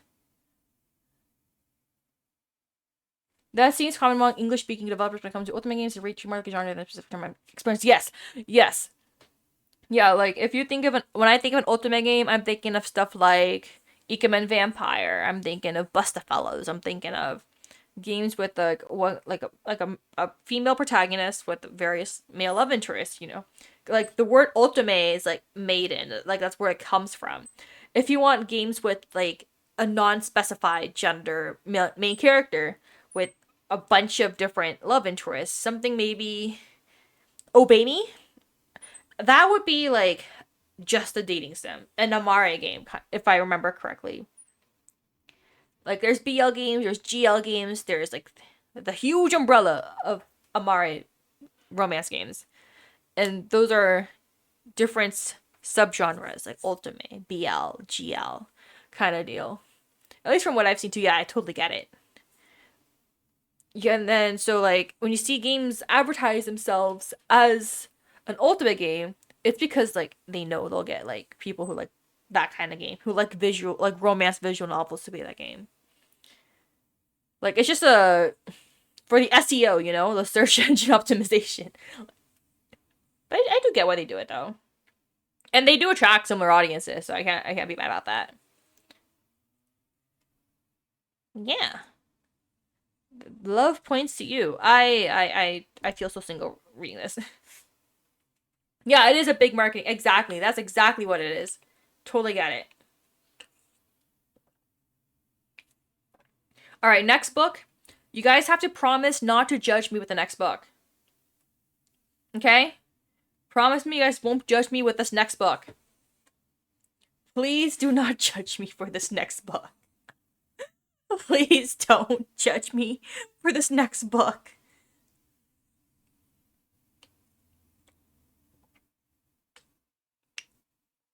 I cannot do that. Well, shit.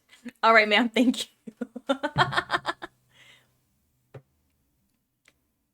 Is it weirder than Sky Daddy Click? I'm sorry. Um, um, um, um, never mind. Retract my previous statement. Guys, you guys don't get it. It's Morning Glory Milking Farm. Who's getting milked? Well, I'll tell you who's getting milked. Okay, if you guys are asking questions, I am here to explain the book to you. This is not just a Gooner book, okay, guys? This game, not this game, this book. This book. Oh man, how to explain it? This isn't just your typical smut Gooner book. This also goes over and educates people. This is actually an educational book kind of way. It's like an allegory. It goes over economics and late stage capitalism and the commodification of sexual acts alongside toxic masculinity.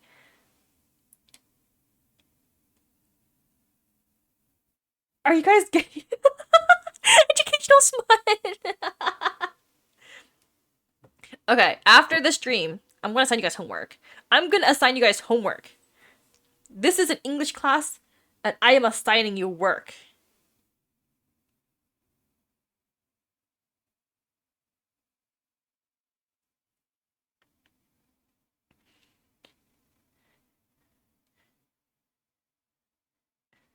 You guys need to. You guys, I'm gonna paste a YouTube video. This book is one of the reasons why I had to tag the stream as a, what's it called?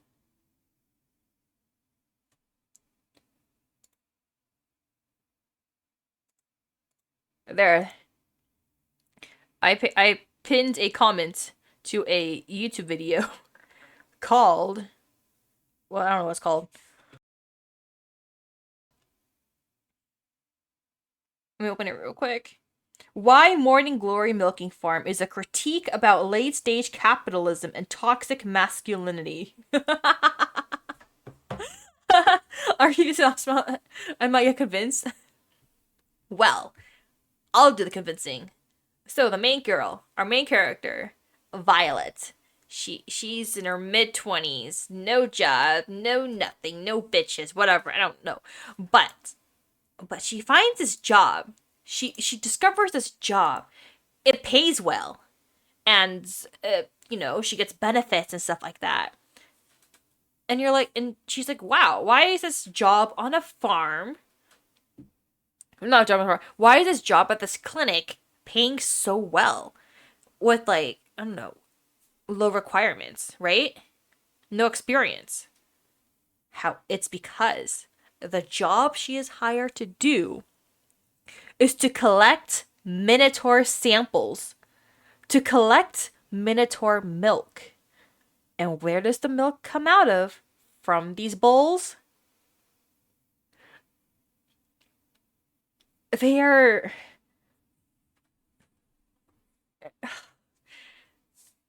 eggplants, if you guys know what I mean.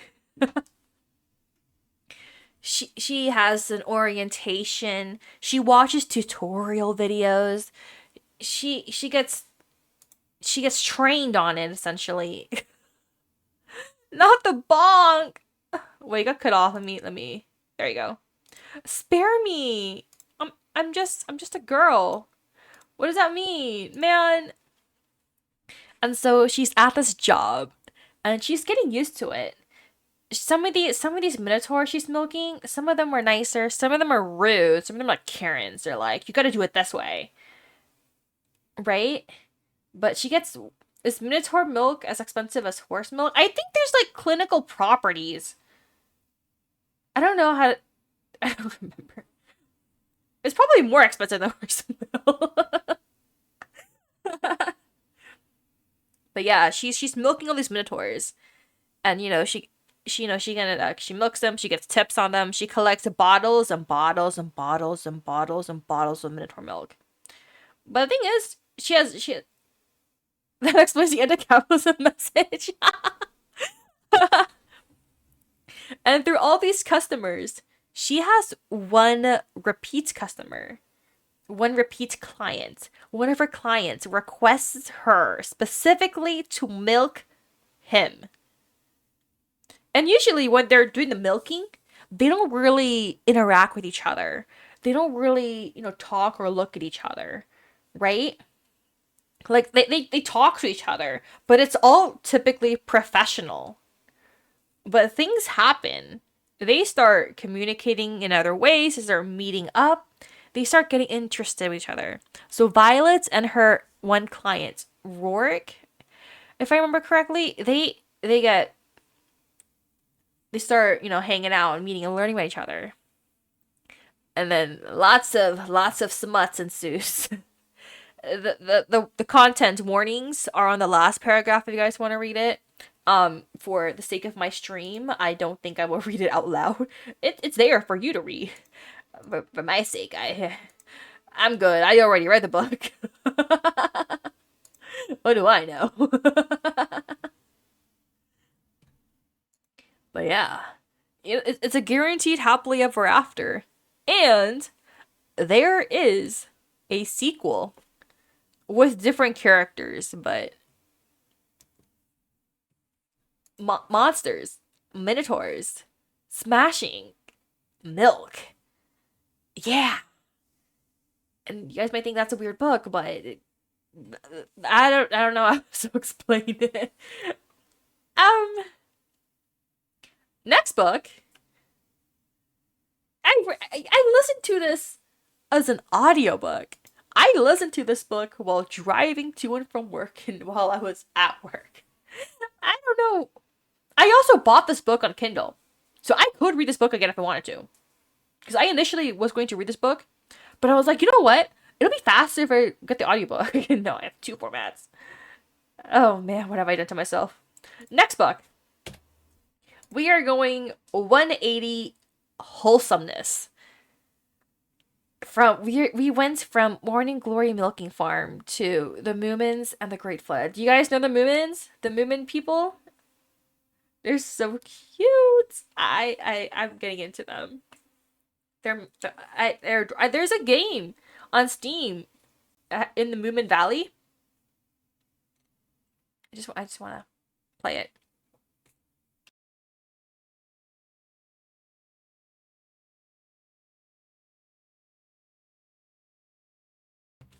But yeah, the Moomins and the Great Flood is the first book, an introduction to the Moomin characters, where Moomin Mama and Moomin Trolls searching for the missing Moomin Papa, and they meet other characters along the way, and they're making their way into the Moomin Valley.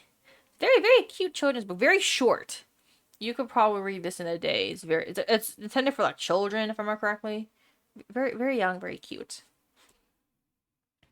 I'm too embarrassed. I'm speeding through this. Okay. We are back in nonfiction land. This is a nonfiction book of mutual aid, building solidarity in this crisis. Hey, we might be dipping our toes a little bit in like political stuff. I don't know how political this is, but I'm warning you guys in the next couple of books. It's all about this book is all about finding ways to help each other in the perils of the world, from the pandemic to other issues with weather conditions and food shortages, and donating time and effort and money to other causes. A very short book. I only took about a week through audiobook. I think this is a very important book. I think it transcends through like putting aside, it transcends differences in opinions, and so like let's sit down and let's help make this world a better place. Let's think about what we can do for the people. And this book made me reflect a lot, like what I was doing, what I could do to help my local community around me as well. Like, what can I do as an individual to help make the world a better place? Like, I'm not some hotshot global leader, but in my community, what can I do? Very short book. I do recommend this one. Next one. On Tyranny, 20 Lessons from the 20th Century. I did have to crop off a bit of the blurb for this book, just because it mentioned politics, but it's another one where they took lessons from the 1900s and converted them to lessons to learn to apply today. Because if there's something about history, we use history. We use the past to help us dictate what we can or shouldn't do in the future. Like, wow, in the past 100 years, how did the world fuck up majorly? Yeah, they did this to this group of people. Okay, let's not do that to this group of people next. So that's how. It's also another very short book. And I listened to this one audiobook as well. Yeah, pretty much. When we did this, bad things happen. Let's not do that. And how is that turning around for this century? I don't know. I don't know if I have hope. But I want to at least be self-aware. Right? Oh, ad break starting soon in a minute. Heads up, guys.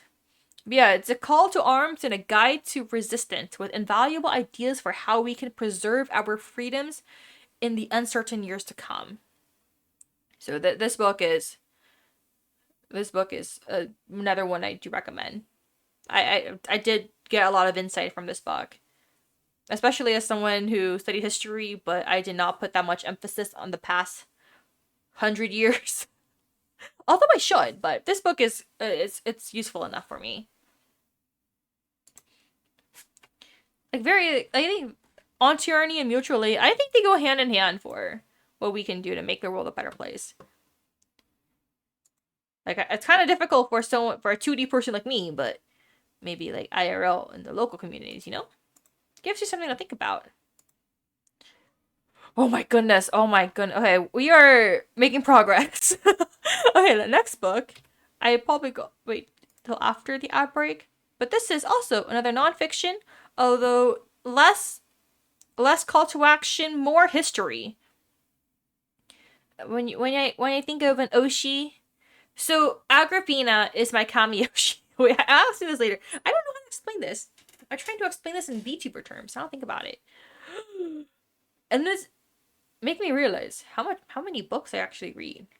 Like, goddamn, what do you mean my stream's at 2 hours long and I'm still explaining books? I'm on book 23-ish. I have like 10 more to go through. And then I made a slides of the books I wanted to read this year. Oh my goodness. Oh man. Oh man. Okay, I'm gonna wait for the ad break to start, but otherwise. There you go. Okay, I'll be back in 3 minutes.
I'm back.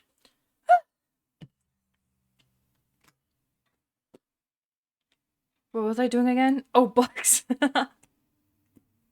I like just sat here like marinated for a sec.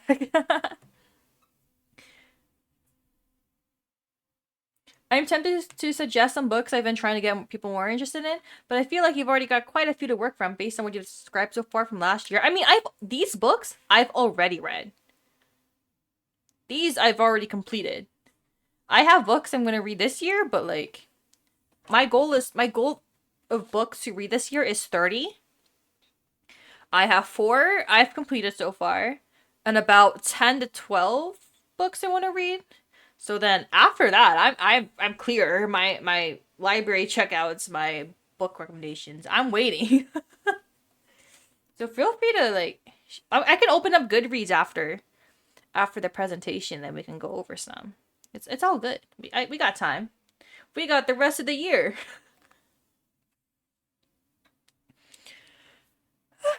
I try to read most genres, including horror to an extent, so it's all good. No worries.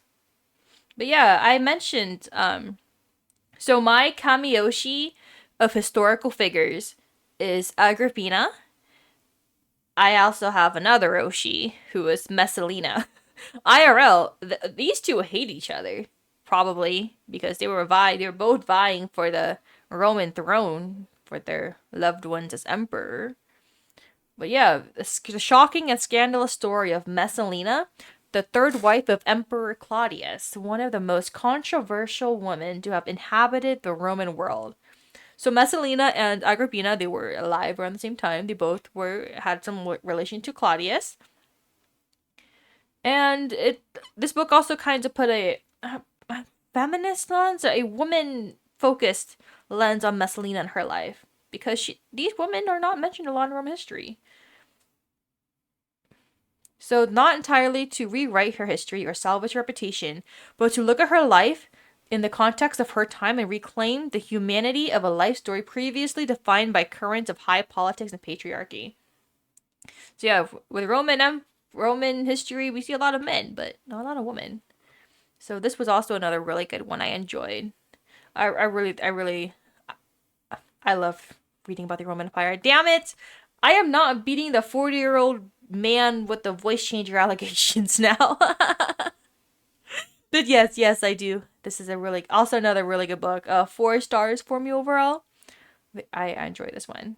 I enjoyed learning a lot from this one.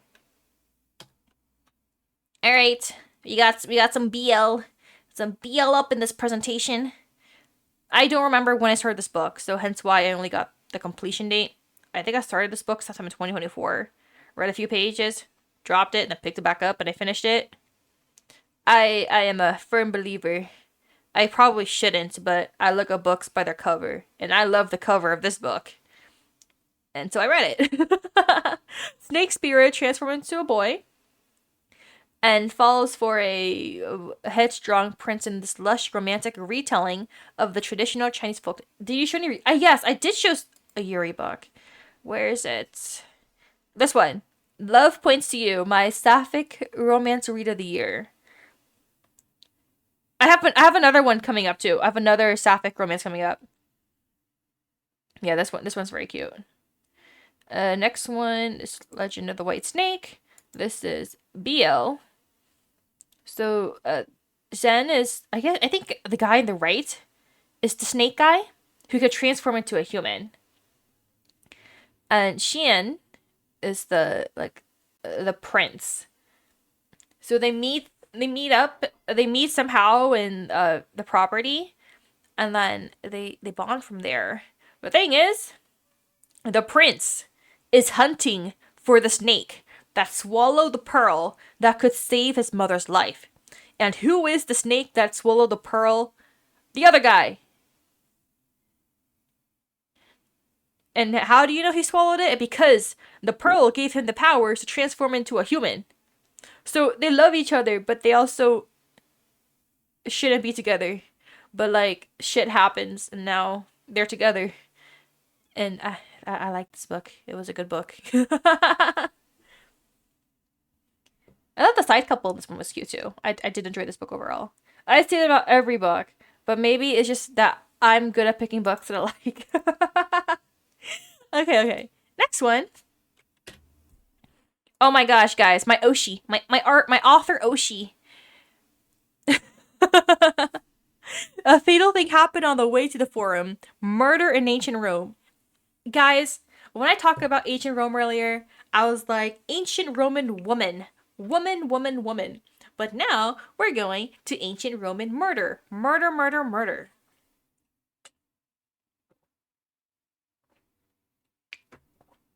When you think about the history of Rome, you think about murder. The story of how Rome was created with Remus and Romulus, that ended up in murder. When you think of Julius Caesar, his life ended because he was murdered. When you look at the history, when you look at the timeline of all the Roman emperors, why is it that only a quarter of them, approximately a quarter of them, died of old age? Why did so many of them die of unnatural causes? Because of murder. What was one of the main forms of Roman entertainment? Gladiators in the Colosseum. What is that? Murder. The history of ancient Rome is formed by murder. Murder, murder, and more murder. And so each chapter in A Fatal Thing Happened on the Way to the Forum goes over murder in a different sense. Murder for politics, murder between family, murder for entertainment, murder from slaves. And the first thing this book does, one of the first things this book does, is differentiate the difference between homicides and murders. So homicides is just the act of taking a life, if I remember correctly. So manslaughter is an example, but manslaughter is not murder. It could be accidental, right? And then you look at murder, and that's like the intentional taking. Like you did this deed with the intent of taking the life. And so this book focuses on that. And I really like this book for the interestingness, intriguingness, you know? And how perpetrator, victim, and the act itself were regarded by ordinary people. We see how the Romans viewed life, death, and what it means to be human. I'm back. What's up? We were talking about murder. Murder in ancient Rome. I think about ancient Rome a lot, I guess. And I read this book. I'll try to read the Yuri one. Nice one, Cookies. Okay, let me know your thoughts. There's another Yuri one I'm going to show too. What else? Emma Sunan has a book that comes out this year, 2026. About slavery in ancient Rome. I did not put that in the presentation, but I did want to put it out there that I do plan on reading the book. I'm very excited to read the book. my anything my Oshi puts out, I have to read it. Emma, she probably doesn't even know what a VTuber is. She probably doesn't even know what I am, that I exist. But she's my Oshi nonetheless. It's all good though. Alright, the next book I read. You guys might have heard me talk about this book before. This is the Mpreg book. We talked about milking minotaurs. We talked about fucking airplanes. Now we are talking about male pregnancy. What? Bye. Susume, I can explain. I've talked about this book on stream before. This is the alternate universe where Japan, what's it called? All this talk of Rome makes me recommend a historical blogger that often discusses Rome. Can I? Wait, I'm gonna open up my phone. Maina, you're my Yoshi? Am I really? Thank you. It hasn't hit me yet.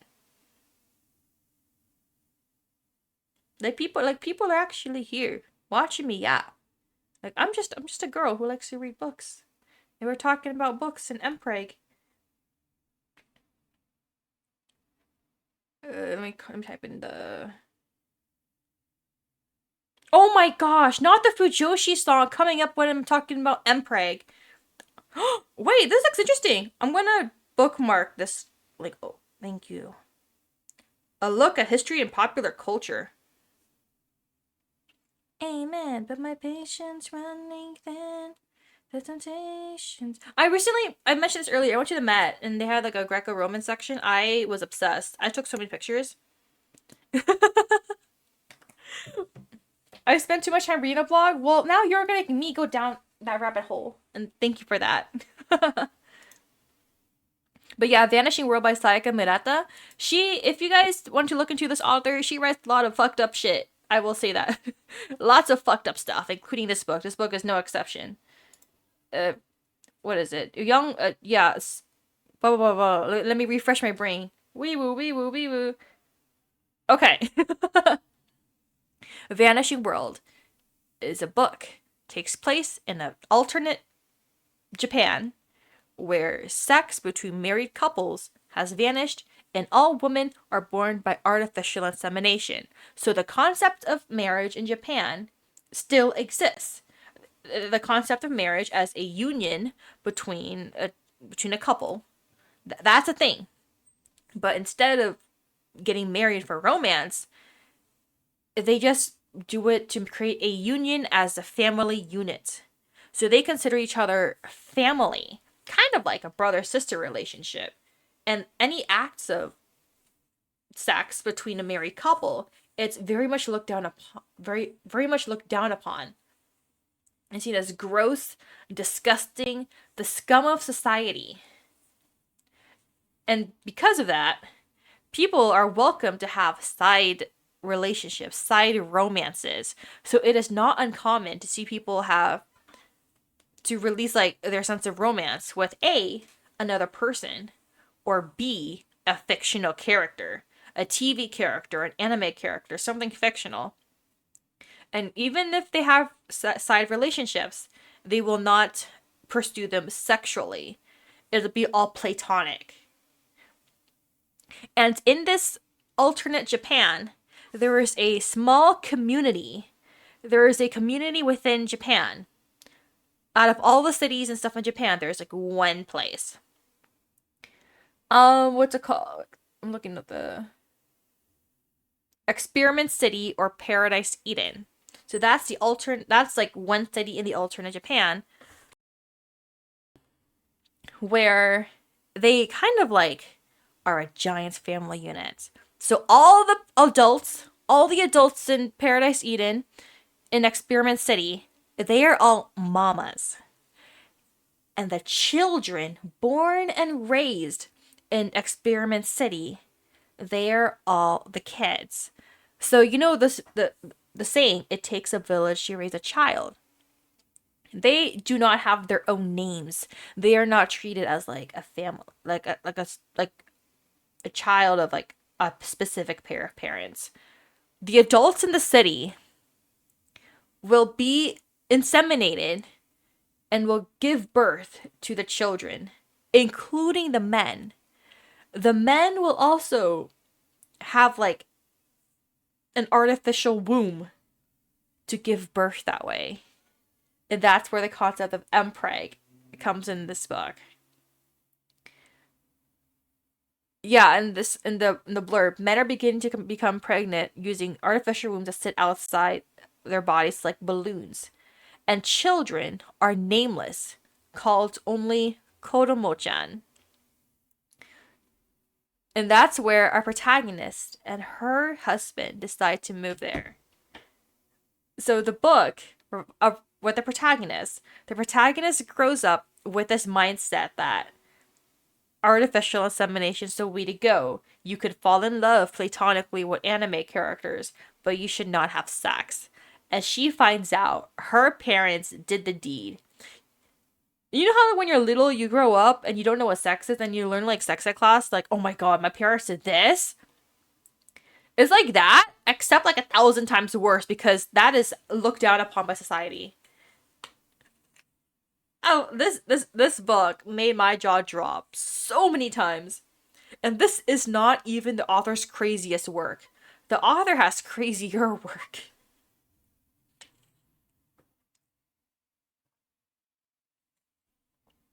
But yeah. Empreg and fucked up shit. And I devoured this book.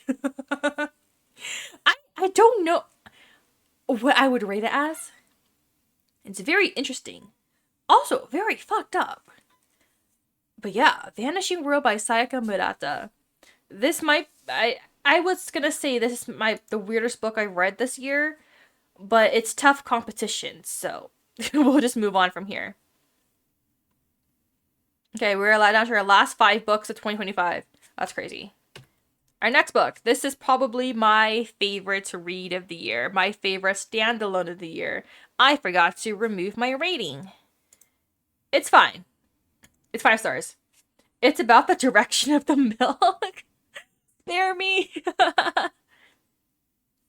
I talked about this book on stream before.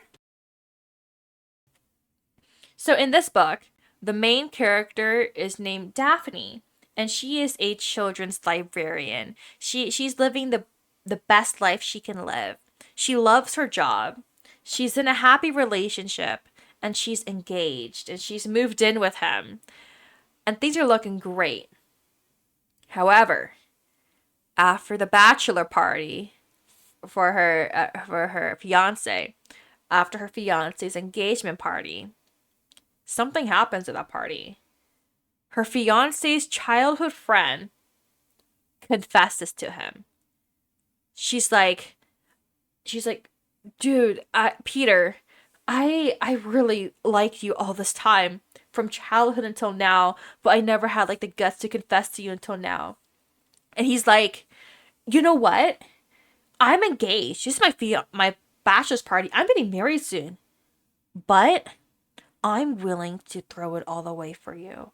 I like you back. Let's get together. Let's dump our partners. Yes, she has a partner and he has a partner. So Daphne promptly gets dumped. She has to move out because the house is in her fiance's name, not her name, and she moved in with him.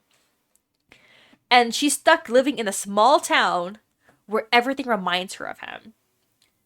And everything he's taken away from her because he dumped her for his childhood friend. Their entire relationship for years, he's like, babe, don't worry. She's just a childhood friend. That's it. That's all we'll ever be. No, that was so wrong. He dumped her for a childhood friend. And she's like, well, shit, I moved out. What am I gonna do? Where am I gonna live? Where am I gonna stay in this freaking town? One person suddenly has a vacant room. Her ex-fiance's her ex-fiance's childhood friend's ex-boyfriend. She moves in with the other guy. And now they're living together in this apartment. And he's pretty nice. She doesn't know much about him.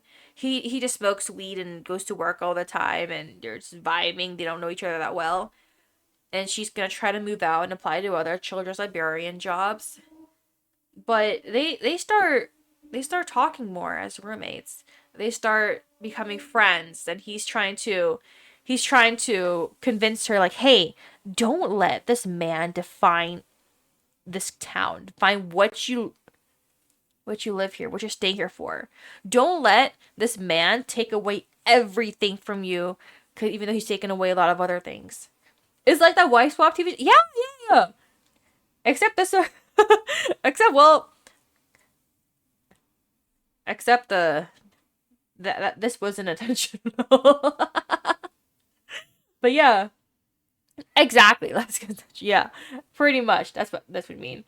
But yeah, the story's about their friendship turning into something more, and they end up in a fake dating relationship because just to like prove the others wrong, to prove the other couple wrong. And this was probably one of my favorite books of the year. 5 rating. I really love this one. Emily Henry is a pretty well known author. She just had a show come out. I think People We Meet on Vacation. That was a book written by her. Just got a TV show. I think Netflix. I think it was.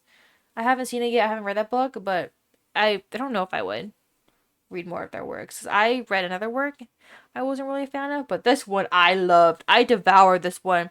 10 out of 10. 5 stars. Funny story. I recommend this one. I really like this one. Also, as someone who loves libraries, hearing about the different library stories, oh, very, very good, very good. I liked it a lot. Okay, next one. The next book is also for the Yuri lovers, the GL lovers, but it's also a book that touches on the concept of grief and mourning the loss of a loved one.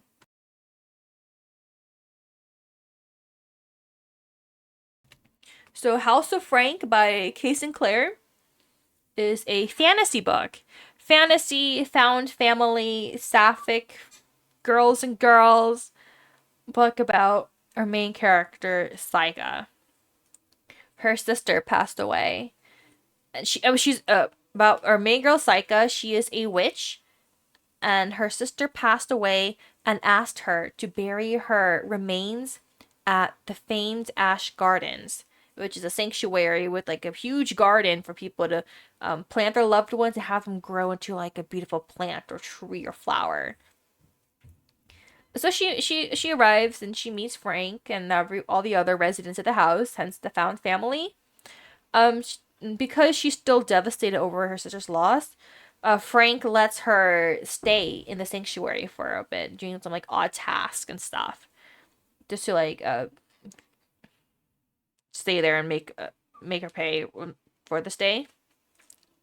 And the thing is, she's a witch, and she tells everyone she's a witch, but she lost her powers, and so she has her powers and her magic. So she's trying to like hide that from everything going on. So over the course of the story, she works on her grief. She learns about the other resident stories and how they came about the sanctuary, and there's a lot of love both through familial, friendship, and romantic. So I found this one really good. I also may or may not have cried at the end of the book. It was very emotional. It made me think a lot about my experiences as well. 4 stars overall. I think the last books I forgot to remove the star rating, but it's fine. But I did like this one. Also, I like the audiobook. The audiobook was really nice, especially with the voice acting for Ollie, for the other characters. Very good, very good. I do recommend this one. I really like this one. Even with all the crying and tearing up at it at the end. I was like driving home from work and I'm like, please don't cry. My I need to be able to drive home. I cannot let any tears run down my face. No blurry eyesight, please.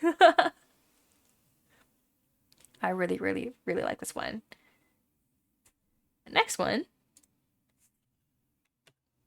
Second Chance Convenience Store. Also an audiobook form by Hoyeon Kim. I really like the concept of this book. I like. How do I explain it? There is a protagonist of the story, but we almost never get to see the protagonist's perspective. Each chapter of the book revolves around someone who interacts with the protagonist. So Doko is a homeless man living in Seoul Station. He is the main character. The first chapter covers the perspective of an elderly woman who loses her purse. And someone finds her purse. It's Doko, the homeless man. And she's like, hey, if you could give me back the purse, that'd be great. Because he contacted her with the emergency number and the wallet, whatever. I'll go to the station, pick it up from you. And he's like, okay, I'll be here. And then when she gets to the station, she sees him getting beat up by other people trying to steal the wallet and the money in it. But he like defends the wallet, protects it, so he can give it to her. And she's really touched. So she tells him, hey, I own a convenience store. I'll give you some I can give you all the bento boxes, convenience store boxes with food you can eat on. And so he takes her up on the offer, and eventually finds a way to eventually gets offered a job as the night shift cashier at the convenience store. And from then And the next chapters will follow other characters, other people who interact with Doko. So from his coworkers, another coworker, a customer, another customer, and in the last chapter of the book, we find out who he is, how he ended up in the situation, and what's he gonna do. I read a couple of books like this where we don't really see his thoughts until the end. There's a graphic novel I read called The Stranger, which takes a much darker turn, where the main character of that graphic novel is a man moving to another country, quote unquote illegally, to start a new life for him and his family. And then the other characters are pretty much like, oh, the neighbor, the job recruiter, a random crow watching him navigate the streets, trying not to get caught and forced back, and stuff like that. So books like that really make you reflect and think a lot about, which is something I'm really liking.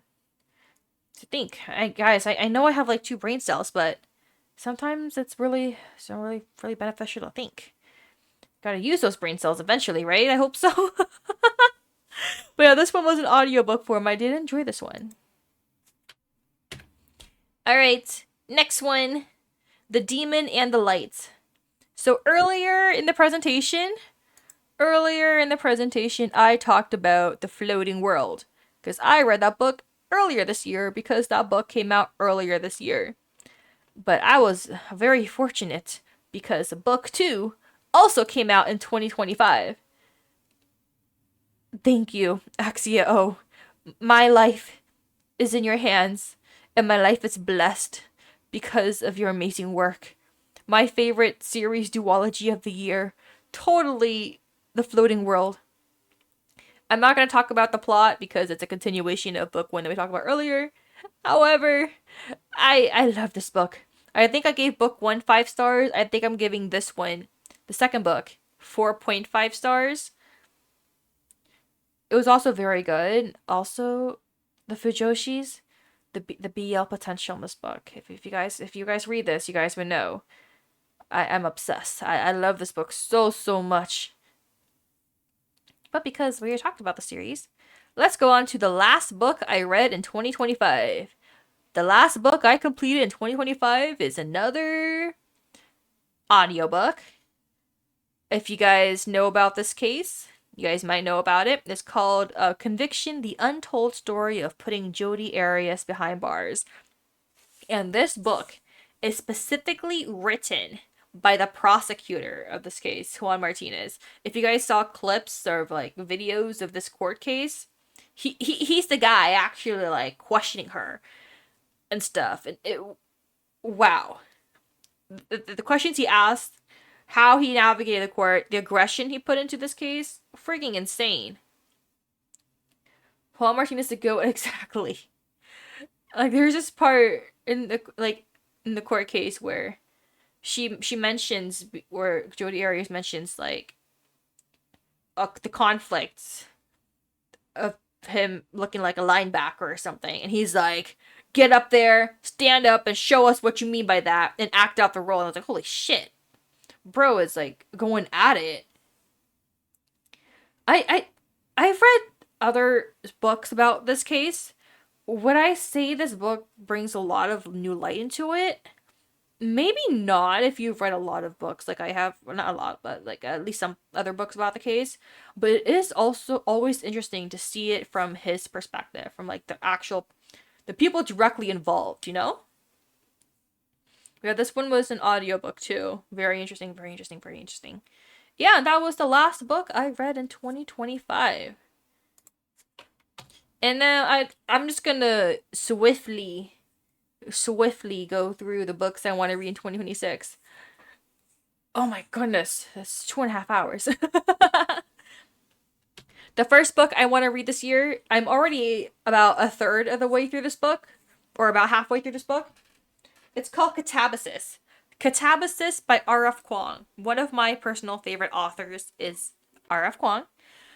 I love her book, Yellowface. I ate up the Poppy War. And now I am going through Catabasis, and it is so good. And I really enjoyed it. Blurb's gonna be there.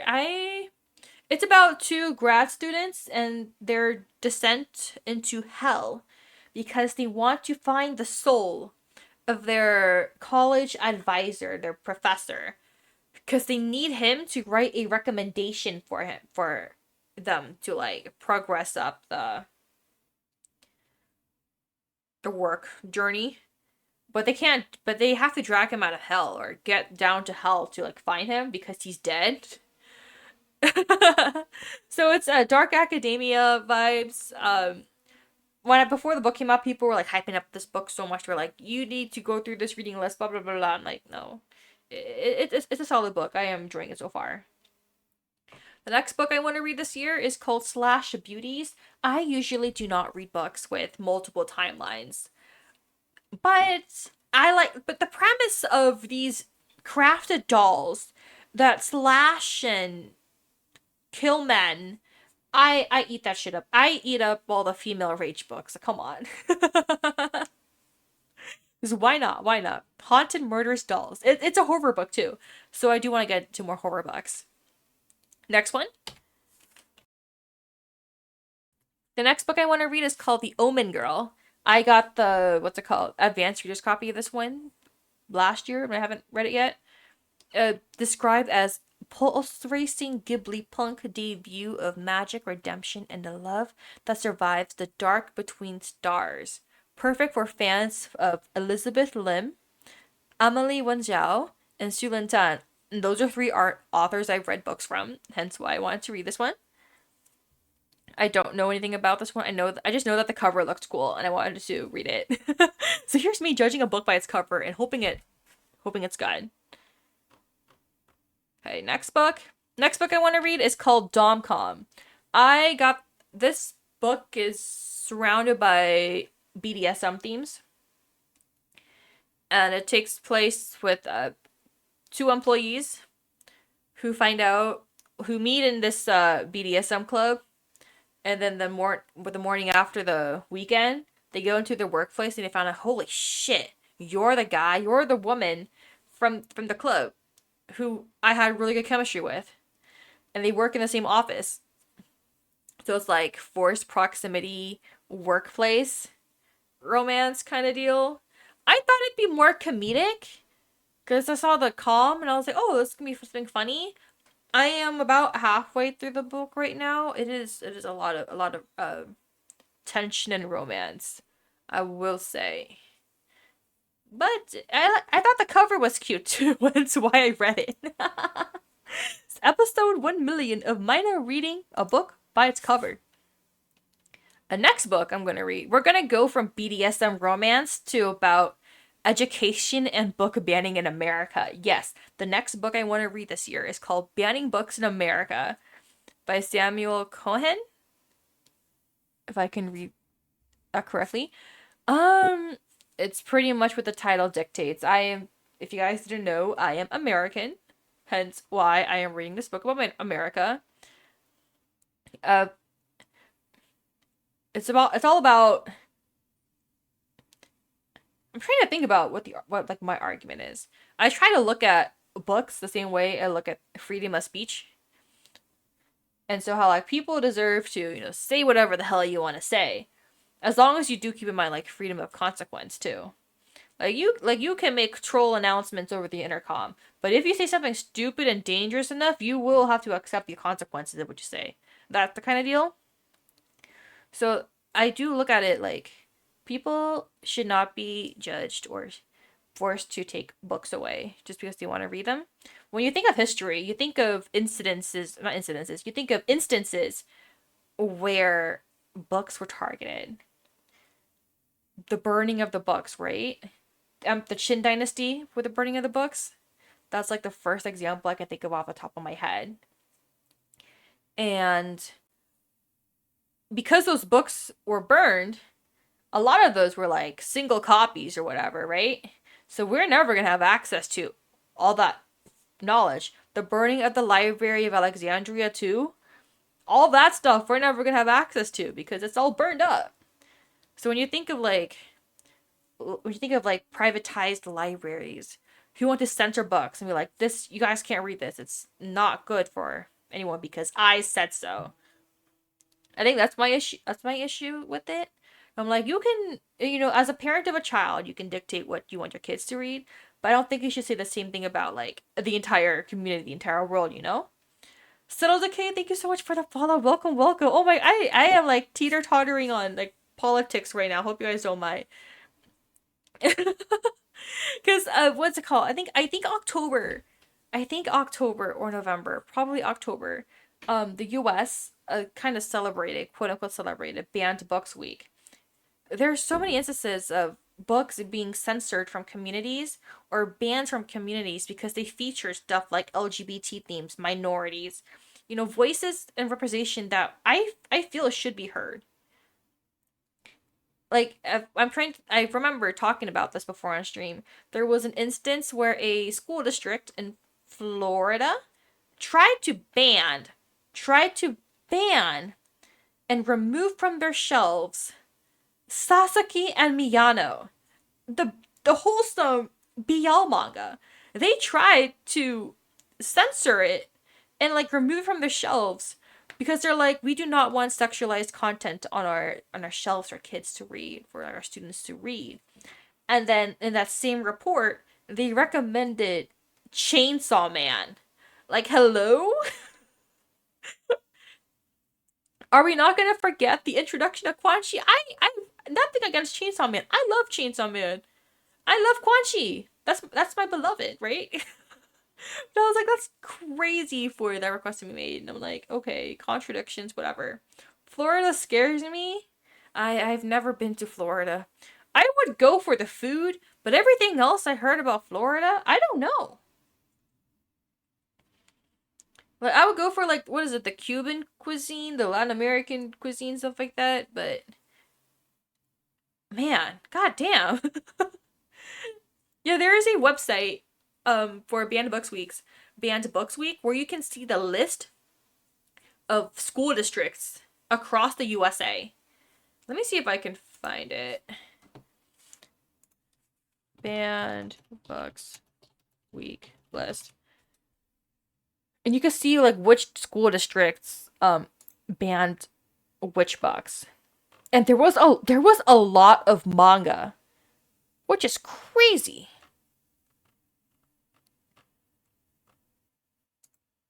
Uh, let's see. That's Banned Books Index. I think that is it.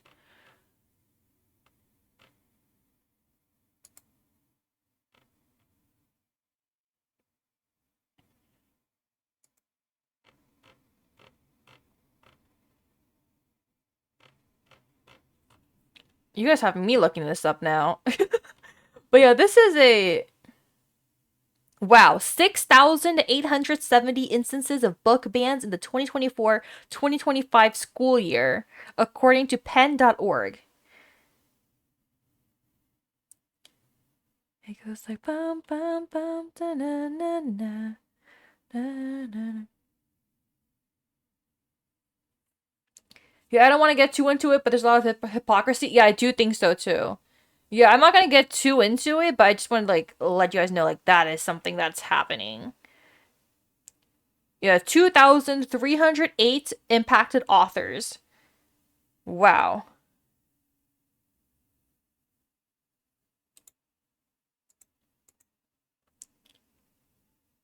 Hi, how's the evil today? We're actually combating evil today. Hi, welcome, Happy Rogue. Because I was just talking about book banning. I remember tweeting about it.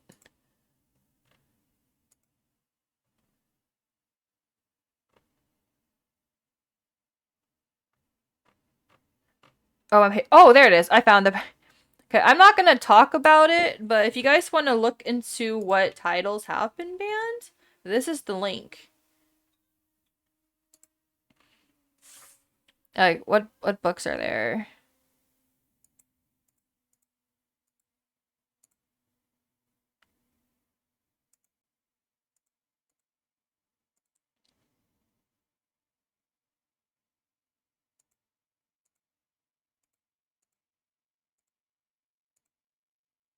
Wait, I'm curious now. Sorry, guys. Noragami is banned somewhere.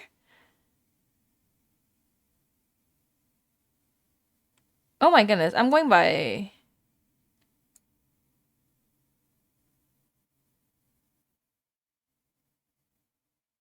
Oh, series. Let's try this. Let's try series. Oh my god, I'm so nosy now. Let's try last first.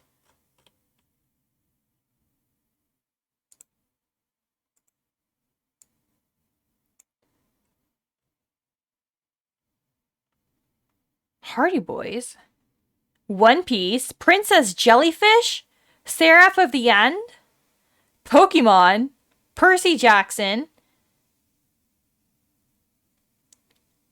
My Hero Academia. Okay, that's gonna be it. That's gonna be it for this one. But yeah, I'm not gonna get more into it. But it is something that's happening, and it is something I want to read more about this year. Okay, next slide. We're gonna go from nonfiction to a romantasy. I think this is romantasy. It's a dark lord who kidnaps a woman with the intention of forcing her to marry him. But what he doesn't know is that she is a badass who doesn't want to be treated like property. And if she must be married to the infuriating and infuriatingly attractive Dark Lord, she'll do it on her own terms. Freedom within his fortress, hands strictly to himself, and complete honesty about his plans. I usually don't read romantasy or things or dark romances along this line. However, the premise interested me, so I'm gonna read it because why not? See, this is gonna be the year I start to read shit to read more stuff than before. Seeing Percy Jackson on the list hurts. I love that series. I love the series too. I also really liked how what's it? There was more like as you read further into the series, there's more like not democracy, representation. That's the word I was looking for. Yeah. So that was pretty cool. I grew up loving Percy Jackson as well. I read the main series, then a bit of the secondary series with the Roman gods in there, and that was pretty much it. That was pretty good. Okay, was going to mention yes, more diverse cast.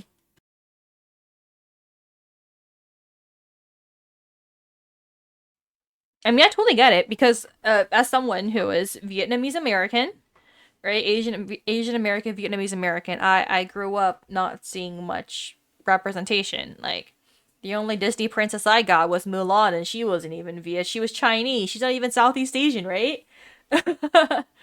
A lot of the books I read were did not feature Vietnamese American characters, at least not until I got much older.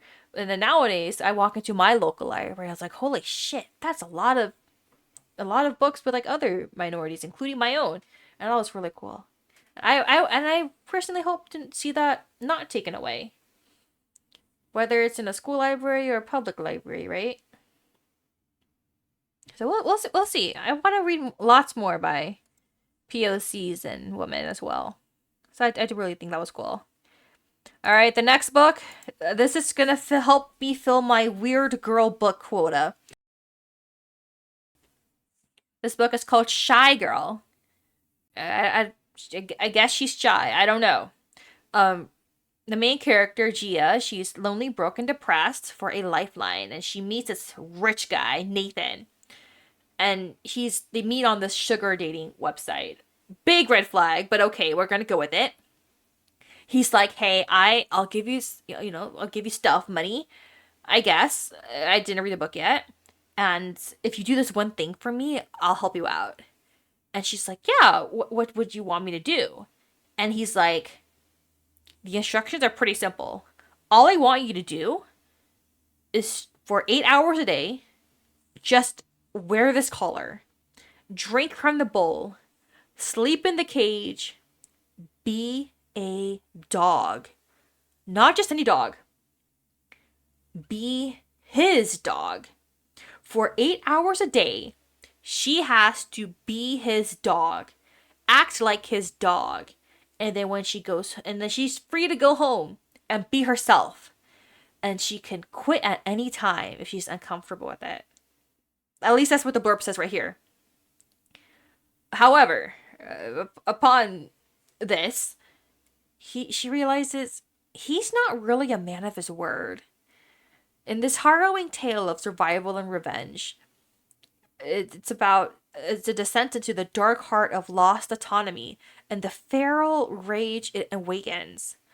The Shy Girl is a scream against a cage of expectation where justice isn't quiet. It's bloody and unapologetic. I feel like this is gonna be a female rage book. I'm really excited to read this one. So whenever it comes out, I will be seated. I will be reading this one. Okay, the next one, Molka. I have read Monica Kim's previous book. The eyes are the best part. I think that's the title. If you guys are not aware of the term, Molka is defined by this term, the blurb right here, the Korean term for spy cameras secretly and illegally installed, often to capture voyeuristic images and videos. So it's about, like, from the blurb, the main character gets in a whirlwind romance, but they were caught via the Molka, the spy camera, and the video is posted.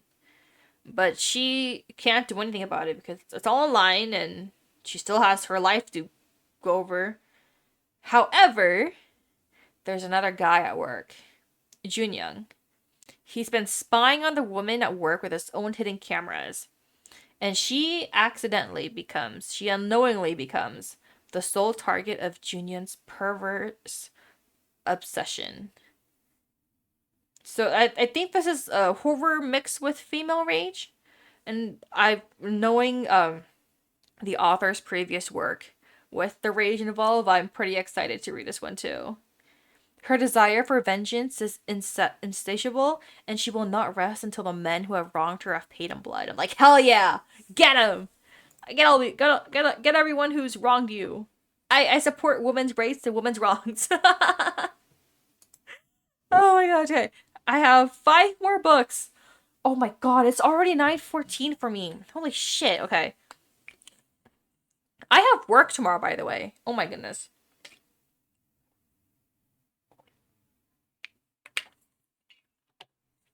Alright, the next book it's gonna be called Behind Five Willows by Junher. Ma'am, what? I'm just a girl in Pacific time. What do you mean?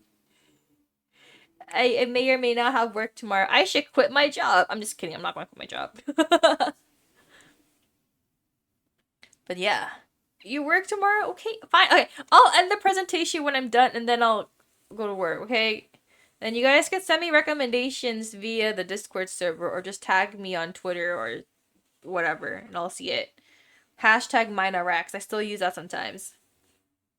But yeah, Junher, I love her works. I've read A Crane Among Wolves. I've read their other works. Money's Too Useful to Quit. I know! Guys, I may or may not have an anime convention coming up, so oops.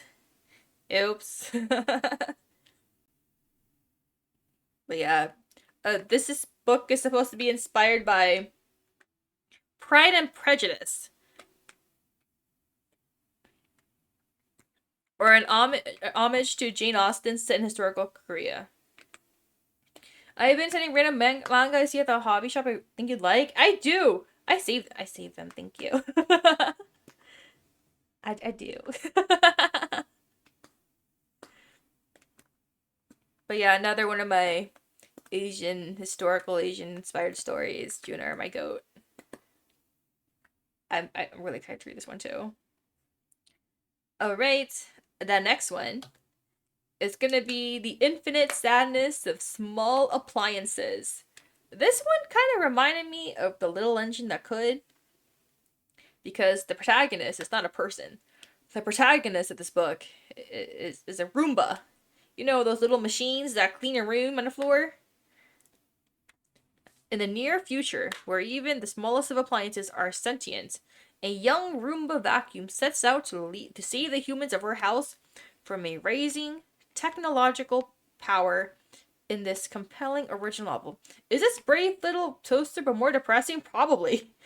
Yeah, I wanted to read this one because it gave me the vibes of the little toaster.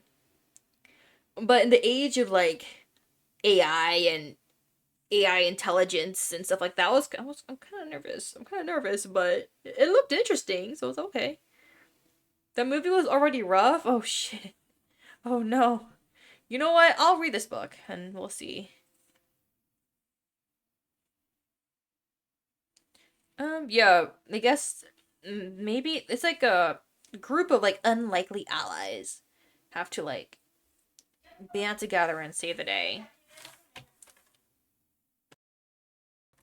All right, we got another sapphic romance. I saw this book on Twitter. Smash or Pass. It's a volleyball inspired volleyball girls love novel. Yeah, I really want to read this one. I still remember the Junkyard song scene of Brave Little Oh shoot. Should I watch it? Should you watch it? We all read the book and I'll let you guys know how it is. I just hope I don't cry too much when I read it. Alright, the next one's I don't know much about this one. I just remember seeing it on Twitter and I'm like, okay, I'm gonna open that galley and get an arc of it. And so I have the arc of it. I have not read it yet. I'm very excited to read it. Oh, it looks so cute. Also, volleyball, guys. It's a scary, sad kids movie. I hope so too. I might look into the reviews before you read it, but I just, maybe I don't want to cry today. This one I have. Oh yeah, so Ellie is someone who I guess she's really good at volleyball, but she gets sent to a beach volleyball summer camp, and then she's paired up with another volleyball pro, Sierra, and they're paired together. Ragtag group of friends, a tense game of capture the flag, and a swoon-worthy sapphic love story. I'm very excited to read this one. Like, look at them! They're kissing behind the volleyball. They like each other. They love each other. I'm seated. I'm seated, guys. I might bump this one up my reading list. It looks so cute. Oh, next one. Um, I can't explain. First of all, I don't even know what part of the body that is. The next book I want to read in 2026 is called Perverts. It's a short story compilation by Mac Crane. um um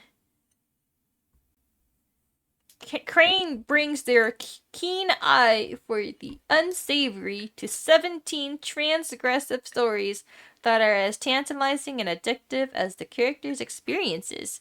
A provocative and uproarious collection about pleasure, performance, and pain, Perverse is an exaltation of the awesome depravity of queer modernity.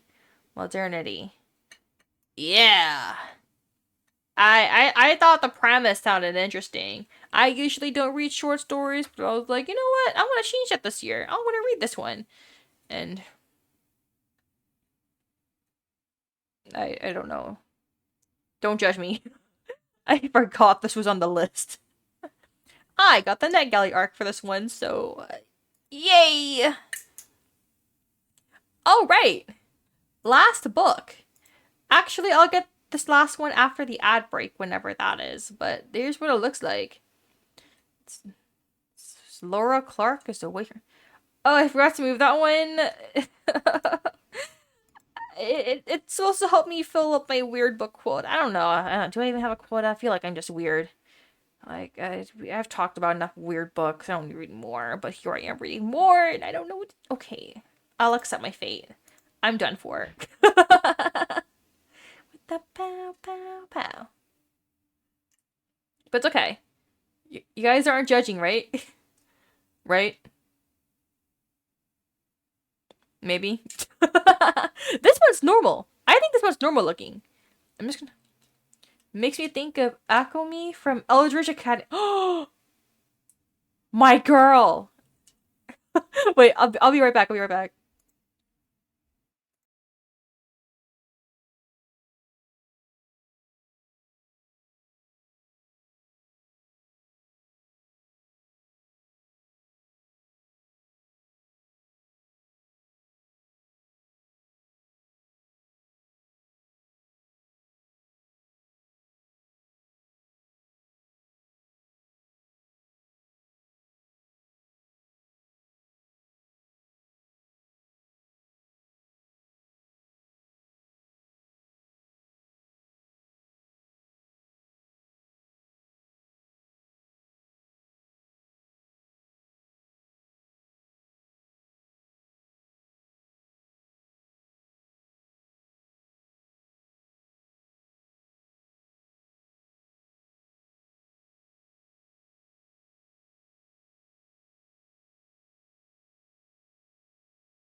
Okay, guys, I'm back. Oh my goodness. Last book. Last book of the stream. Oh man, oh man, oh man. Whoa! Welcome. Welcome, Bobby. Bobby Gus? Bobby? Here for the yap? Well, you're just in time. I don't know how much I'm gonna yap after this, because this is my last presentation slide, but like, we'll see, we'll see. The last book, as of now, as of this moment, that I want to read for 2026 is Laura Clark is Away from Her Desk. So Laura Clark, it works an HR manager for the company, and she's kind of like helping everyone out, helping the employees out, helping her family out, right? But one day, Laura puts up a sign on her office. He like, out of office. I'm not here. You can't contact me. And so because of that, so many things start happening. And kind of falling apart because everyone depended on Miss Laura for everything. And so I guess the people in her life have to find out the people in her life must realize that maybe they actually never knew her at all. This book reminded me of the Second Chance convenience store that I mentioned earlier. And Doko, and how everyone around Doko learned about him but didn't really know him. And we also see that here. And it's a workplace book. I'm like, oh my god, office drama, office stuff. What's going on? And that's pretty much it. Thank you. That's it for my presentation. That was a lot of books, now that I think about it. That was like over 40 books. Holy shit. Good job. Thank you. Thank you, thank you. We're just yapping. I don't know what to do now. I didn't think this far. I think... I don't know. I'm like, let me use my brain, but my brain's not brainy. Anyone got book recommendations? I feel like I can yap for another, like, 15 minutes or so before I go. Go sleep for work? But, okay, let's compromise. Let's compromise. I want to yap, and you want me to sleep, right? There's only one thing I can do instead. There's only really one thing I can do instead.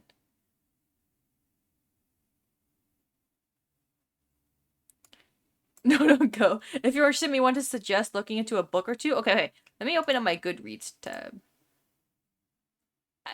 It's only 9:30. Okay, I opened Fruit Mountain, but I closed it.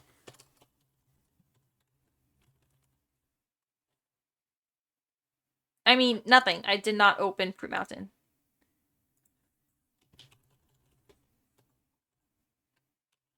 Here, let me just open up my Goodreads account.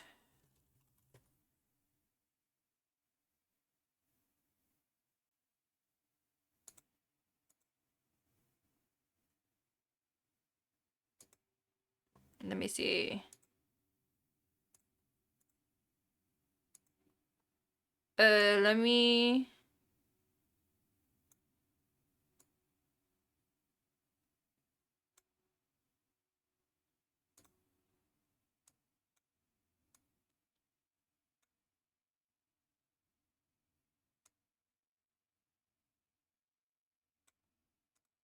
Okay.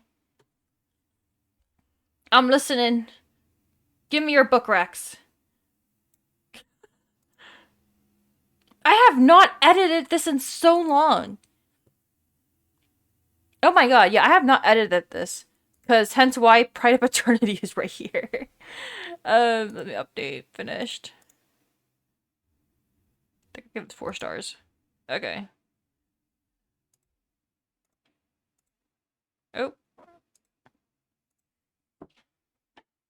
But yeah, send me any recs you guys have. In the meantime, I'm gonna be here fixing up because I already finished this book. The ones I'm hoping to get extension for are The Last Respite and The Red-Haired Maid. Ooh, okay. The Last Respite. Which one is it? If you don't mind me asking, do you have the author? There's John Cooley, Davis Chenault, Christian Millian. Cooley? Okay, Cooley. Okay, John Cooley. Within the lands of the... There's a haunted wood. The Last Respite by John Cooley. Within the lands of the Hia people, there is a haunted wood known as the Crawling Forest. Few travelers dare to brave the darkness within unless they seek treasure and glory. Just outside of this dangerous expanse, on an old worn-down road, lies the Last Respite, an inn that caters to the adventurers that came from afar to test themselves in the crawling forest. Run by a mysterious innkeeper that is rumored to be a powerful witch, the last respite is the final beacon of civilization for those who risk the dangers of the crawling forest. When a magical accident sends Gunnar to the lands, the young man quickly finds himself with nowhere to turn for help and no easy way to return home. Oh, his road leads him to the last respite, where he must carve out a new home for himself with the aid of Sangmi, the innkeeper. Oh, yeah, okay, it was he, okay. I was wondering which one it was. Despite the shadow of the haunted forest, this corner of the world may yet be the shelter of these two drifting. This looks interesting. Wait, let me want to read.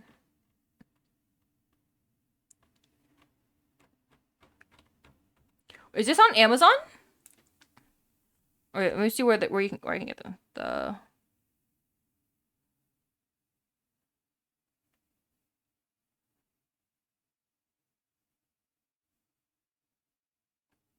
Oh, okay, okay. I see it. I see it. It's on Amazon. It's on TV Tropes too. Books a Million. Okay. Yeah.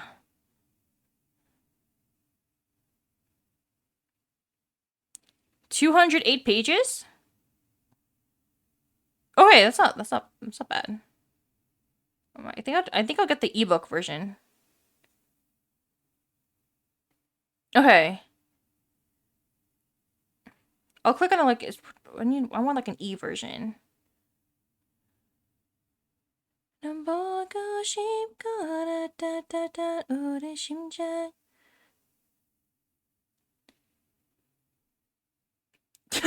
That was absolutely recently. That's so valid.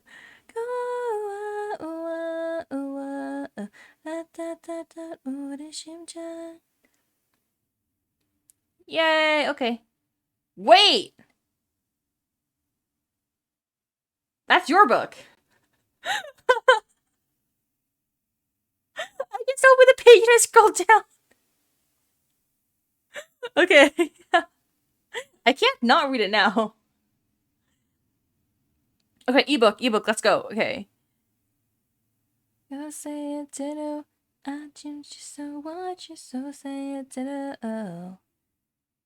Okay, let's continue. Mark, no worries. You want to suggest it? Okay. Can I? This time. Okay, no guarantees, but I'm gonna add it.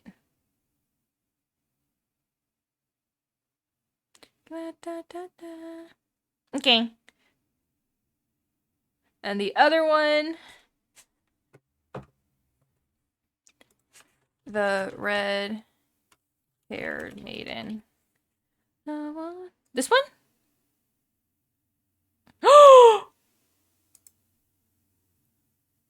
Is this the same artist as?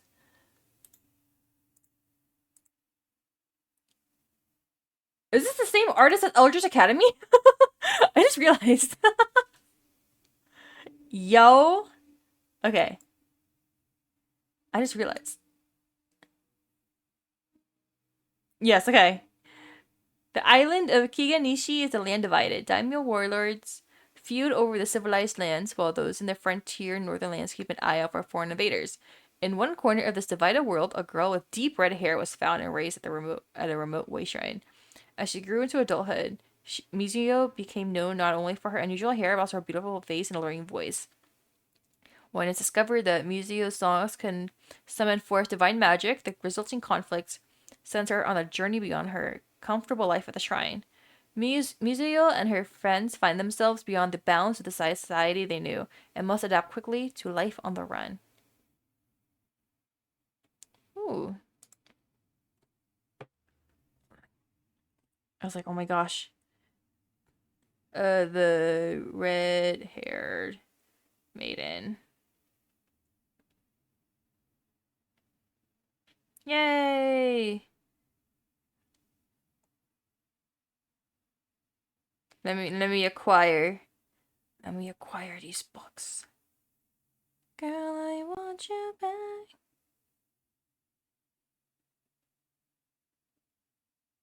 Okay.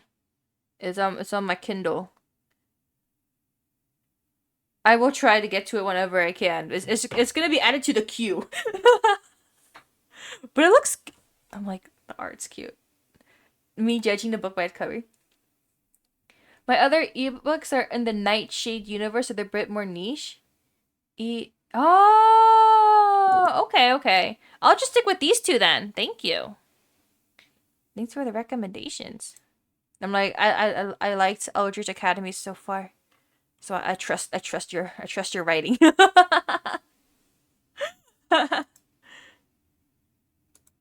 Yeah, for me, I've just been looking on NetGalley for my book recommendations. I hope it doesn't disappoint. Well, I got you. We'll see. I got you. We'll wait and see.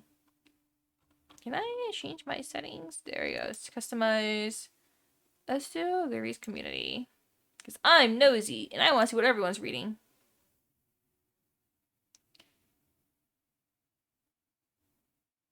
Just saw Ranger and Apprentice.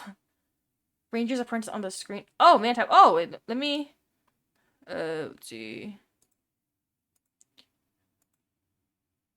Is that something else you recommend? Oh, this one. Grey YA series? Okay. They've always scared him in the past. The Rangers with their dark cloaks and shadowy ways. The villagers believe the Rangers' practice magic makes them invisible to ordinary people. And now 15-year-old Will, always small for his age, has been chosen as a Ranger's apprentice. What doesn't realize yet is... What? 12 books? Oh, I get it. Prequel series? Sequel spin-off series?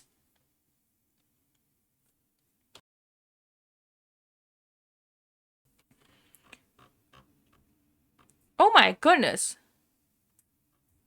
Oh, that's like compilations, box sets. Okay. And then early years. 39 total works. Oh, there's 2. Plus 12 here. Man, he stayed busy. I'm like, damn. 9 works. 2 plus 12 plus 9. 23. 23 plus 7. 30. Damn. Oh my gosh, she's writing a lot. See, when I think of big series, I'm like thinking of like what, Hardy Boys, Nancy Drew, that kind of series length, or One Piece. Damn. That's a lot of books. I love that for them. I love that for them. I wish I could finish that many. I wish I could either. I think the most books in a series I read was like Goosebumps when I was really young, and I regret it because I was terrified. Like my what was it, when I was younger in elementary school? My family did my schools did the accelerated reader, the AR testing, and so my parents were really into that. They're like, Mina, we are gonna go to the local library. We are gonna max out our library cards. We do in my family. We try not to max. We don't really max out credit cards. We max out library cards. So like each of my siblings and I, we had our own library cards. My mom would like walk in with giant tote bags or duffel bags worth of books. We would return and exchange and check out more stuff. Having fun isn't hard if you have exactly. Yeah, my mom was a super mom in that regard. Her arm strength. Oh my goodness. I remember having checked out like 20 to 30 Goosebumps books at a time. The entire shelf was taken off, minus the duplicates. God damn. And then I would help too, but those bags were heavy. Like, what did I read when I was young? I read Magic Treehouse, Junie B. Jones, Encyclopedia Brown, Animorphs. I fucking hated the Animorphs books. I wouldn't say I hated the books, but the covers were so scary back in the day. And then I look up the book series now, and they're these like cutesy, cartoony covers. Like, okay, why didn't I have that when I was young? Alright, Babysitter's Club. What else was there? Lots of books. Wow, I feel old. My phone's at 1% rip. No, I'm gonna end soon anyway, so it's all good. I guess I'll end soon right now. Uh, what was I gonna say? After today, I likely will not stream until Monday, and then hopefully I'll have a schedule up for next week. I want to stream Monday, Tuesday, Wednesday, Friday, Saturday. Okay, I have time, but that's also when my new semester starts. Thanks for showing off the book list. Thank you for dropping by. Thank you everyone for dropping by. And thank you so much, Yui, for the raid. If you guys haven't followed them yet, go do so. I raided earlier. And what happened to Fruit Mountain? I have work tomorrow. I have a 9 to 5. Except this 9 to 5 is on a Saturday for some reason, because my workplace hates me. But I'm gonna hop off today.